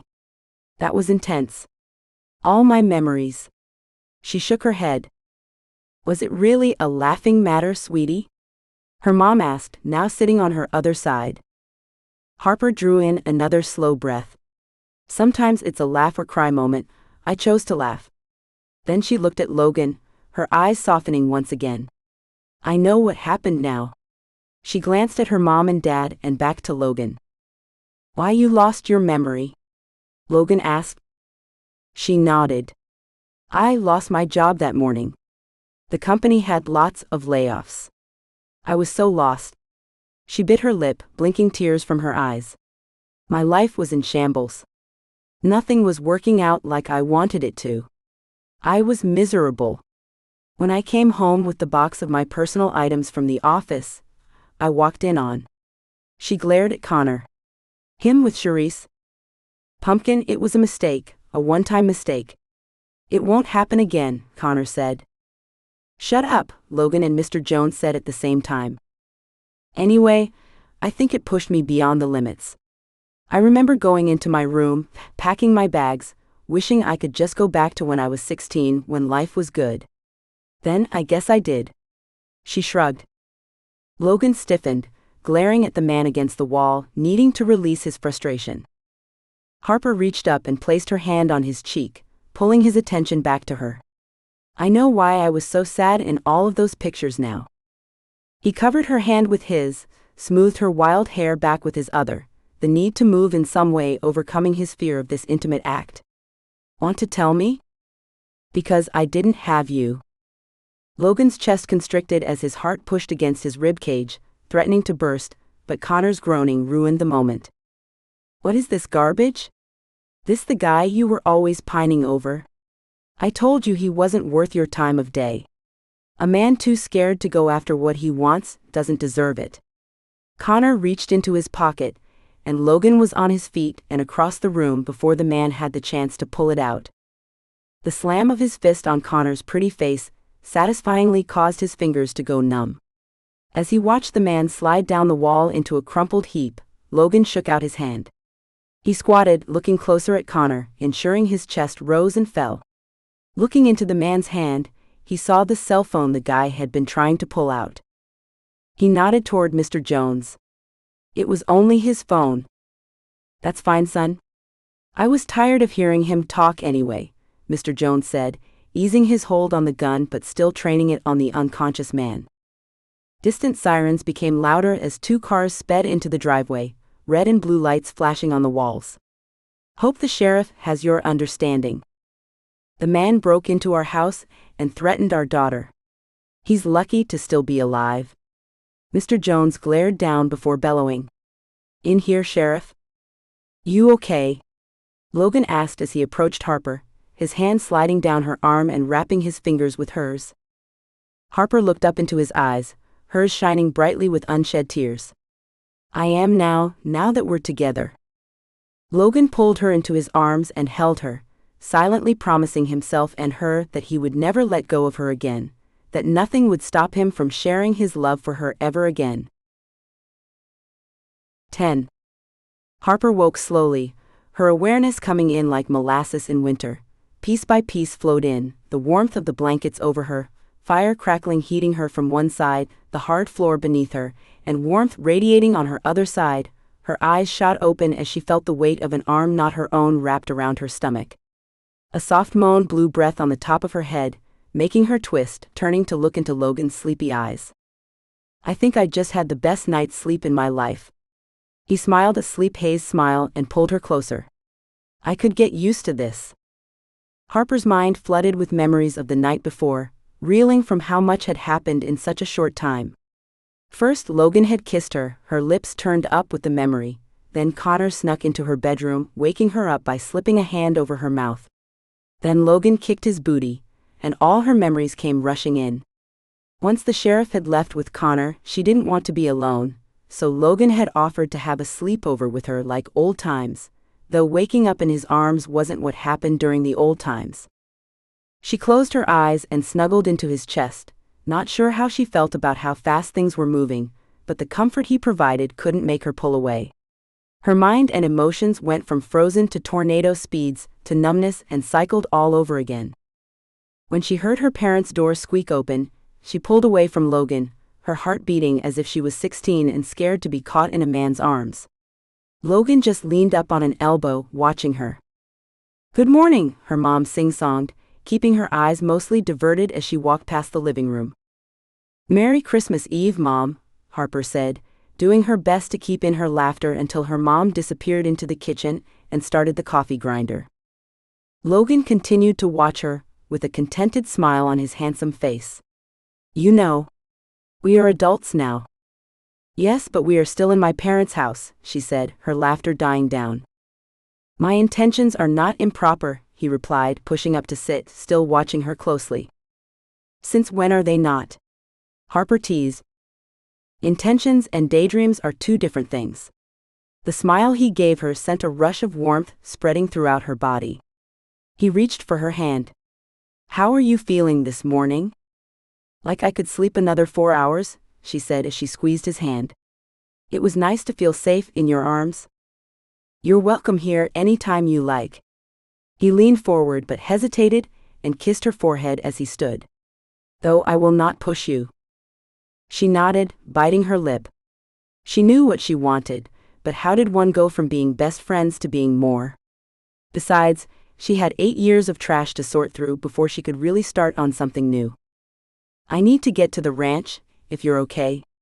Logan scrunched his brow as he looked down at her. Yeah. I'm fine. I doubt Connor will be coming back here even if the sheriff lets him go. She stood and stretched next to him. I think you're right. Logan scratched at his day's growth on his cheek. Why do you think he came here? He wanted me back, she mumbled, turning her gaze to the fire. Oh, and with your memories now. Logan shoved his hands into the pockets of his rumpled jeans, and she couldn't help thinking it must have been uncomfortable to sleep in Wranglers. My memories. She raised her eyes to meet his, seeing the seriousness in them. Yes, does remembering change the way you feel about your past him? Well, before, I couldn't care less about the guy. Had no emotions at all. She stiffened. Now I want to rip his head off, but mostly I'm just mad at myself. She plopped onto the couch. At yourself? How, after all you've been through? He eased down to sit on the arm of the couch next to her. I should have never left. She dropped her head into her hands, hearing Logan shift his weight. Even with remembering how Charisse played her mind games, how she coerced me to believe that you had made a play on her, I still can't believe I fell for it all. How could I be so stupid to believe all those lies she used to alienate me from everyone I loved? Logan touched her cheek. No words left his mouth, but the look in his eyes said enough. I'm sorry. Harper took his hand in hers. I know you need to go, and I have a lot to figure out and come to terms with. Can we finish this conversation at another time? He stood, letting his hand that she held help pull her up into his arms. You take all the time you need, just don't leave again. I'm not planning on leaving this town ever again, well, except for our dates to Laramie. She smiled. Dates? Like yesterday, yearly shopping and stuff, she stammered, feeling heat fill her cheeks. We can call them whatever you want, but I like that dates. Dates with my best friend. He kissed the tip of her nose and stepped away, reaching for the crown of his hat hanging on the coat hooks in the entryway. Tell your parents Merry Christmas Eve for me, and you'll all come for dinner tonight, right? If that's what you want. It's what I want. He smiled in a way that made his eyes crinkle, making her want to hold on to him and not let him leave. See you about 3 then? 3 it is, she said. Logan? He stopped in the doorway, letting the cold air sweep in with the wind. Yeah. Thank you for everything. My pleasure, he said, tipping his hat and melting her heart. She continued to stare at the closed door, until her mom bustled into the room. Was that Logan leaving? Her mom wiped her hands on her apron, peeking out the skinny window next to the front door. Yeah, Harper sighed. I was making him breakfast, her mom said wistfully. He had to go see to his cows. They've got late calves that are bottle-fed. She squeezed her mom's arm as she slipped past her and into the kitchen. Smells good. Buttermilk pancakes with blueberries were her favorite breakfast of all time, and the aroma made her mouth water and tummy rumble. It'll be ready in a few. Want a banana to hold you over? No, I'll wait for the good stuff. Thanks, Mom, Harper said, checking on the pancakes on the griddle. She took up the spatula and tested one. Thanks, sweetie. You doing okay? I can only imagine how you feel after everything that happened last night. Her mom stood next to her, her hands twisting together. Compassion and love overcame Harper for her mom. What she had put her through the last 8 years was too much. Her eyes stung as she pulled her mom into a hug. I'm so sorry, Mama. I'm sorry for what I put you through. And the tears finally burst free. The sobs no longer choked back but let loose as she wept in her mother's arms. I can't believe I trusted Charisse more than you, than all of you. She convinced me I was so unloved that all I had was her. Her mom soothed her, saying those things all moms say when comforting their children, kissing her on her cheek and rubbing her back. It's all right, sweetie. I love you. Always have and always will. I love you too, Harper sniffled and pulled back, wiping at her eyes. I've been terrible and miserable, and I'm just so glad to be home, and grateful to still be wanted after everything I put everyone through. Her mom stepped away to grab some tissues for her, handing them over and taking her face in her palms. Harper, nothing you could do would ever stop us loving you or wanting you home. I don't deserve your love, she sobbed again. Deserve has nothing to do with it. A mom's love for her child is unconditional. You'll see that one day. She kissed her forehead and released Harper's face to flip the pancakes. Are they burned? Harper sniffled again, wiping her eyes and nose with the tissues. They're fine and you will be too. How do you know? Harper asked, her voice trembling. Because you are strong and optimistic, you have a family that loves you, and you have a strong man who supports you. Logan? The simple word soothed her emotions. The events before the craziness happened yesterday hit her, and an unconscious smile tugged on her lips as she touched them. Yesterday, last night before Connor snuck in, he kissed me. Her mom spun around, her eyes wide and full of joy. He finally did it. Harper nodded ecstatically. So? Her mom gave Harper her full attention. So what? Did you tell him how you feel? Are you two now more than best friends? Harper's face fell. I haven't told him yet. Why in heaven's not? Her mom fisted her hips. Good gracious, girl. You've been pining for the guy for close to a decade, and he kisses you and you don't tell him how you feel? I've kinda been going through a lot, Mom. My head feels pieced together with tape, and not duct tape either. Harper's mom laughed. Okay. Well, let's help you sort this out. The guy has waited long enough to know the truth. A leap of joy swelled back up into Harper's heart. Thanks, Mom. That's what moms are for, sweetie. Logan finished setting the table, adding the poinsettia he bought as the centerpiece. He smiled at how much it brightened the room, and at knowing that Harper would love it. He smoothed the last few creases out of the tablecloth that was bordered with Christmas wreaths, and stood back to look at the finished product. His sister quietly walked into the room and leaned against him. I'm happy for you, Lo, she said. He wrapped an arm around her, a secret joy at knowing the surprise she was in store for this evening. I'm happy for you too, sis. He glanced at the clock on the wall. They'll all be here in about 10 minutes. His sister shook out her hands. Why am I so nervous? It's the first holiday you have spent with Wyatt's family. Logan looked over the table once again, seated for 11, the largest gathering they had since his mother left them years and years ago. We worked hard. I'm sure they will love it. I hope so. She pulled and tugged at her red sweater and leggings. You look great. He kissed his sister on top of her head. Thanks. She glanced over at him. You do too, and that smile hasn't left your face since you came home this morning after spending the night at Harper's. I told you what happened last night, he said, clearing his throat and walking back into the kitchen to carve the turkey. Not everything, I bet. Layla grabbed his arm. Did you finally make a move on Harp? He gently pulled his arm out of her grasp, checking on the dinner fixings, but she persisted with a glaring stare. Fine. I kissed her. Logan Miller. Layla playfully slapped him. It's about time. He shrugged, heat creeping up his neck as he focused on cutting the turkey, neatly arranging the slices on the platter. I bet she told you the same thing. Layla leaned against the counter, staring at him. He tightened his lips, not wanting to think about the possibility that he had overstepped their friendship, but she had let him hold her last night, and she was coming here tonight. Surely that was a good sign. She didn't? Layla's smile faltered. Surely she knows you two have been in love for years. How could she not? We'll see, Logan said. I'll talk to her. We'll get to the bottom of this, tonight. Layla folded her arms, the expression that signified her stubborn streak glaring forth. Sis, this isn't high school. This is something between Harp and me. No one else needs to know about it, and there will be no mention of the time when she left. Understood? He met her eyes with a stubborn stare of his own. But? No buts.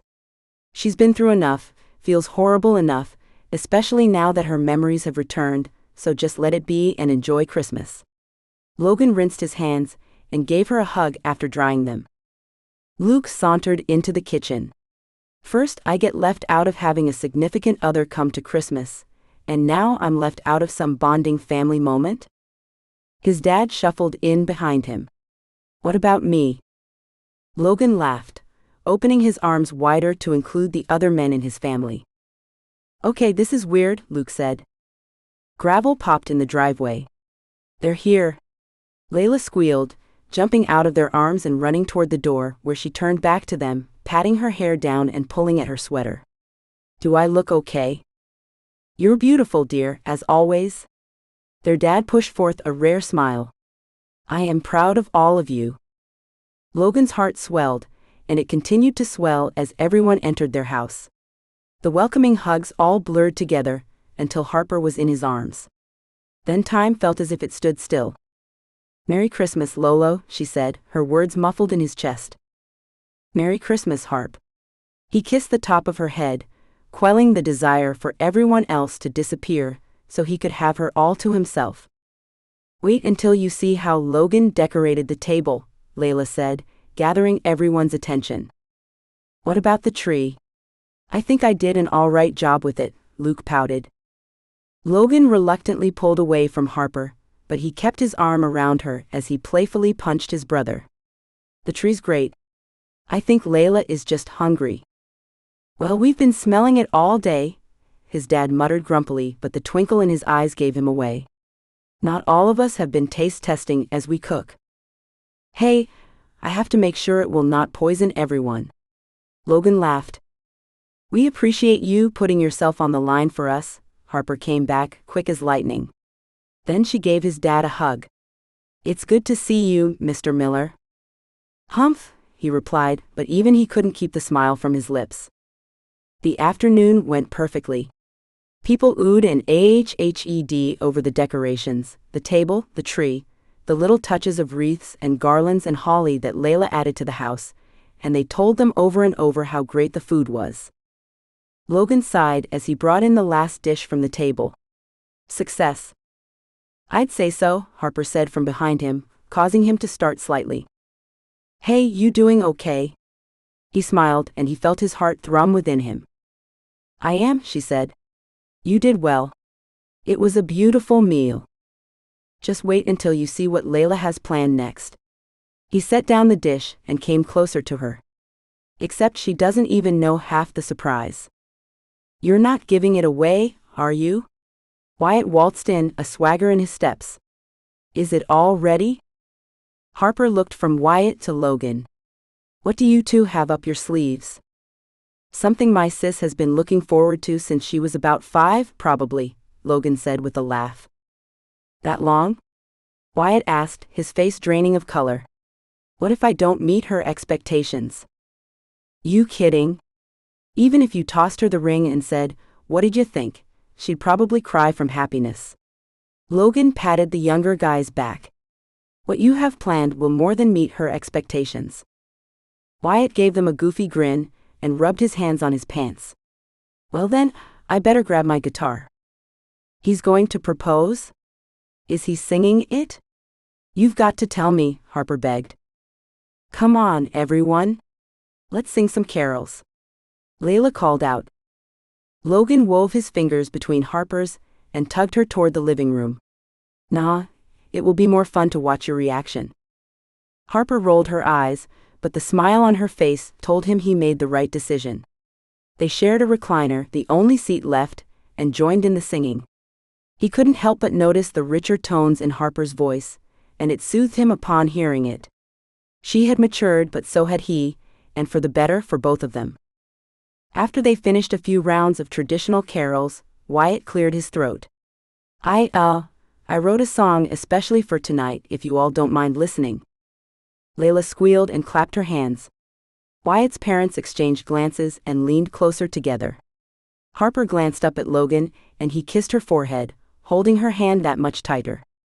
Wyatt could have had a career in music if that life had interested him, but he chose to stay home and work the farm with his father. Still, Logan wondered if that denied the world Wyatt's gift, as he sang a song that quickly became obvious was more of a love song than a Christmas song. Logan saw Harper's mom glance at them several times as her eyes welled. Layla didn't bother to stop the tears streaming down her face, and somehow not ruining her makeup as she stared adoringly into Wyatt's eyes. Wyatt finished the last note, never taking his eyes off Layla, and crouched down to one knee. Layla gasped as he set aside the guitar and pulled a box from his pocket. Layla Marie Miller, I can't wait a single night more. Will you be my Christmas miracle and marry me? Wyatt said, his hand shaking as he held the box out to her. Yes. Layla squealed, launching herself into his arms, knocking him off balance, and they fell together in a laughing heap. Wyatt sat up, pulling her up with him, took the ring from the box and slipped it onto her finger. Layla sighed and leaned in to give him a long kiss.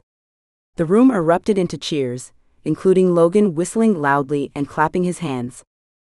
Harper wiped at her eyes as people drew the young couple into congratulatory hugs. As the celebration died down, Harper squeezed Logan's arm and slipped out of the room to the front porch, Logan following right behind her. Too much? He asked, closing the door behind them. Not at all, she said, still wiping her eyes. It was a beautiful moment. I'm happy for them. Then why are you crying? Logan asked, wiping a tear that had escaped her own hands. You should know by now that girls cry at really happy moments. Girls, yes. You? He shrugged. You didn't used to. And you didn't used to kiss your best friend either. She raised her brows. Things change, he said, dropping his hands and shoving them in his pocket. I don't regret that kiss. He glanced back up at her. Do you? The only regret I have is that neither one of us did it sooner, she said, and immediately bit her lip, her eyes wide and searching his. Really? His heart thundered, and a flutter began in his chest. She nodded, tears running anew down her cheeks. He pulled out his hands, cradling her face in them. Are you sure? You're ready for this change? She nodded more. Can I kiss you again? He asked, letting his thumb gently caress her lips. This time she didn't nod but leaned forward, her warm mouth on his immediately and earnestly. The feeling of rightness tingled from his head to his toes and into his fingertips that threaded through her hair. This was what had been missing in his life, Harper, his Harper. And even as he kissed her, he plotted his own proposal involving their creek, a horse ride, and no one else around, and he would plan it soon. They had waited too long as it was. Epilogue. Harper drew in a deep breath, hoping to quiet the fluttering that caused her to shake, annoying her. She shook out her hands and paced across the master bedroom that Logan's dad adamantly moved out of as soon as they announced their engagement. Remembering the proposal caused warmth to overtake the nervous fluttering within her. Logan had been so sweet, and thankfully did not decide to do it in front of others. As sweet as Layla's and Wyatt's proposal was, she would have hated having everyone watching her, especially as much as she blubbered and cried during the actual event. She couldn't form words. Logan had surprised her. She thought she would have at least a year before he would even think of taking it that far, time to ensure he could really trust her.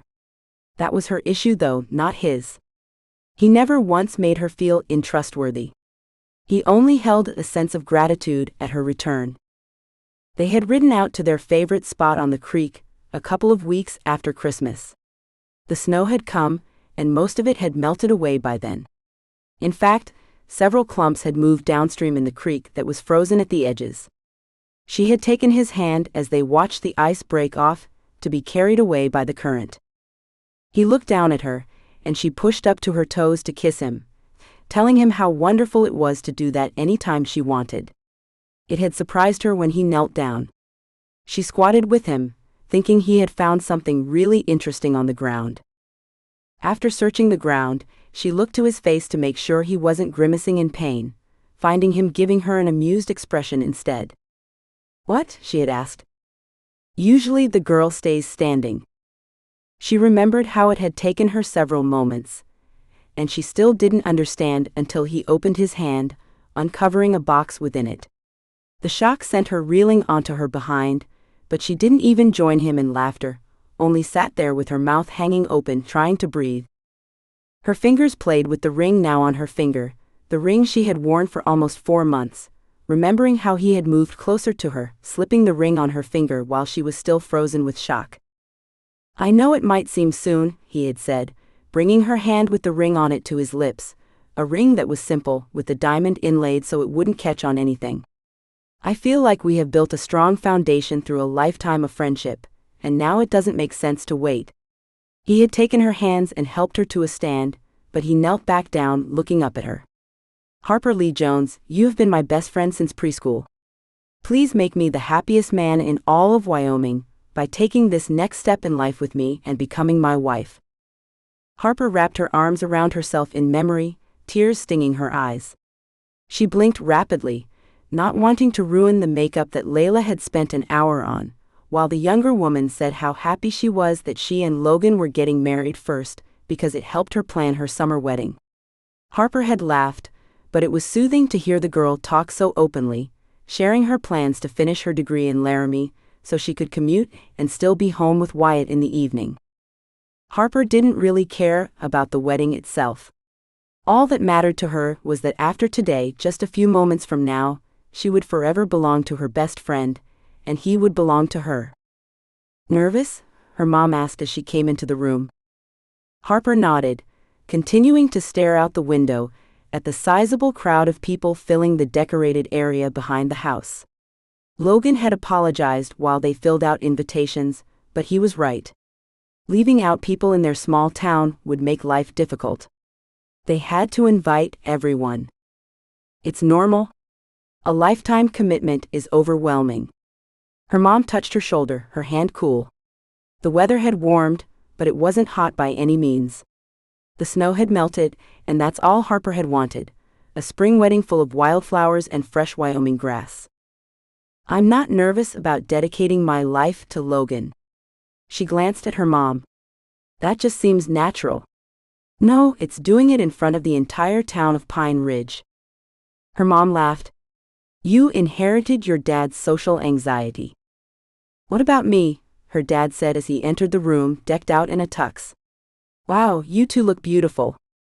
Thanks, Dad, Harper said, staring down at her dress. It had amazed her that she had found one so quickly. It was perfect Western style, not too low cut in front but low in back, and long sleeves so she didn't freeze during their outdoor wedding. But it was the skirts of the dress that she had fallen in love with, all gauze and lace billowing out around her and peeking up a little in the front to show off her white cowboy boots. You ready? Her dad asked. Harper glanced out the window just as Logan glanced up. She knew he couldn't see her through the reflection of the glass, but she still stepped back just in case, but not too much that she couldn't see his endearing smile of encouragement. He was so handsome in his tux and black felt cowboy hat. He had been her best friend from her earliest memories, always there for her through the thick and the thin, the highs and the lows, and even welcoming her back with open arms after her foolish mistake. Her heart raced thinking that from today on, Logan would be her husband. Yes, I'm ready. She turned away from the window, took her dad's arm, and walked confidently into her future with her constant cowboy. Logan cooed to the small bundle in his arms, his heart filling more than he thought possible. With tiny bounces he soothed his son as he memorized each little part of him. His tiny eyelashes fluttered open to reveal still cloudy blue eyes, the cutest nose that looked like a miniature replica of his mom's, pouty lips that opened and closed in a sucking motion. We're finding Mama, don't worry, he soothed, walking down the hall toward the study. Harper's mommy sense never surprised him, so when she turned just as they made the doorway, he smiled knowingly. Our bundle of joy is hungry. I thought that might be it, she said, turning back to shut down the computer before reaching for their son. Who was on tonight? He asked, nodding toward the computer, doing his best to sound casual and stop the destructive pattern in his mind. Oh, I was talking with Kay, Kurt's wife. Logan breathed out and nodded. Yeah, how are they doing? Great. They told me to tell you congratulations. Well, we are the luckiest parents in the world, he cooed down into the bundle, who now rooted for what only his mommy could supply. I agree, she said wistfully as she helped their son nurse. He's such a miracle. Our lives seem to be full of those, he kissed her forehead as he stood back, soaking in the beautiful picture of his wife and son. Hey, Lolo? Yes, beautiful? If you ever get worried, you can check the history on the computer. I can show you how. She bit her lip, watching him closely. He shook his head. No. I trust you. The pattern of distrusting the internet runs deep, but I'll break it. He sat in the office chair across from her. It's just that, never mind. Please tell me. We don't keep anything from each other. Except that Christmas surprise you gave me this morning? Logan narrowed his eyes playfully. Well, presents are different. You do like him, don't you? Are you kidding? I've never had a cattle horse that can cut like him. He's perfect. I just don't know how you managed to get him without me knowing, and with everything you have been doing on top of it. He watched her expectantly. Oh no, you're just trying to change the subject. She adjusted the baby in her arms while he continued to suckle away. What were you going to say? He sighed. It's silly. She lifted her eyebrows, urging him on. I was just wondering, with your amnesia, you forgot 8 years of your life, but people like Kay, they forgot everything. She didn't even remember her childhood or her mother. He watched as Harper held their son tighter to her. I didn't mean to scare you. He couldn't forget you, don't worry. I just wonder, what if my mom didn't really meet someone online like we all thought? Maybe she's out there somewhere with no memory of what she left behind. Harper gingerly shimmied to the edge of her seat, pushing up to waddle over to him, still sore from birthing their son. His chest constricted as he remembered the sacrifice she had gone through to give him this miracle. It still left him in awe. He stood to meet her, so she didn't have to come further. As impressed as I am with you getting up while still nursing, you should be resting. I'm fine. She touched his cheek with the hand that wasn't holding their son. As for your mom, before I had lost my memory, I wouldn't have been able to see how that was possible, but after going through what I did, having not the slightest clue what everyone had been talking about, you just never know, Lolo. So I say, you think whatever will make her loss easier on you. It's just a thought, probably hopeful thinking, except I wouldn't wish that on my worst enemy. Well, maybe that's not true. I wouldn't mind if that Connor guy forgot you existed. Connor? Connor, who? Harper looked up at him with wide, innocent eyes.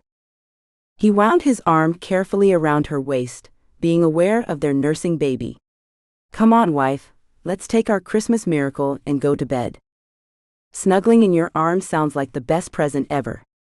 Harper gave a sigh of contentment. No way. You gave me the best Christmas present of all. I'm glad you like the horse, she said, smiling. I didn't mean the horse. He bent over to kiss their son on his head. I meant him. Then he lifted slightly to meet her lips gently. And you. That night, as he held them both in his arms, he knew he had been given the greatest Christmas miracles, and he couldn't wait to see what the next Christmas gifted them. He and Harper had been through a lot together, but he would never regret being her constant cowboy. Thank you for listening to Her Constant Cowboy. I hope you enjoyed Harper and Logan's story. If you enjoyed Her Constant Cowboy, make sure you have listened to all of the Unforgettable Cowboy series, where each amnesia romance has a touch of suspense and every cowboy finds their happily ever after.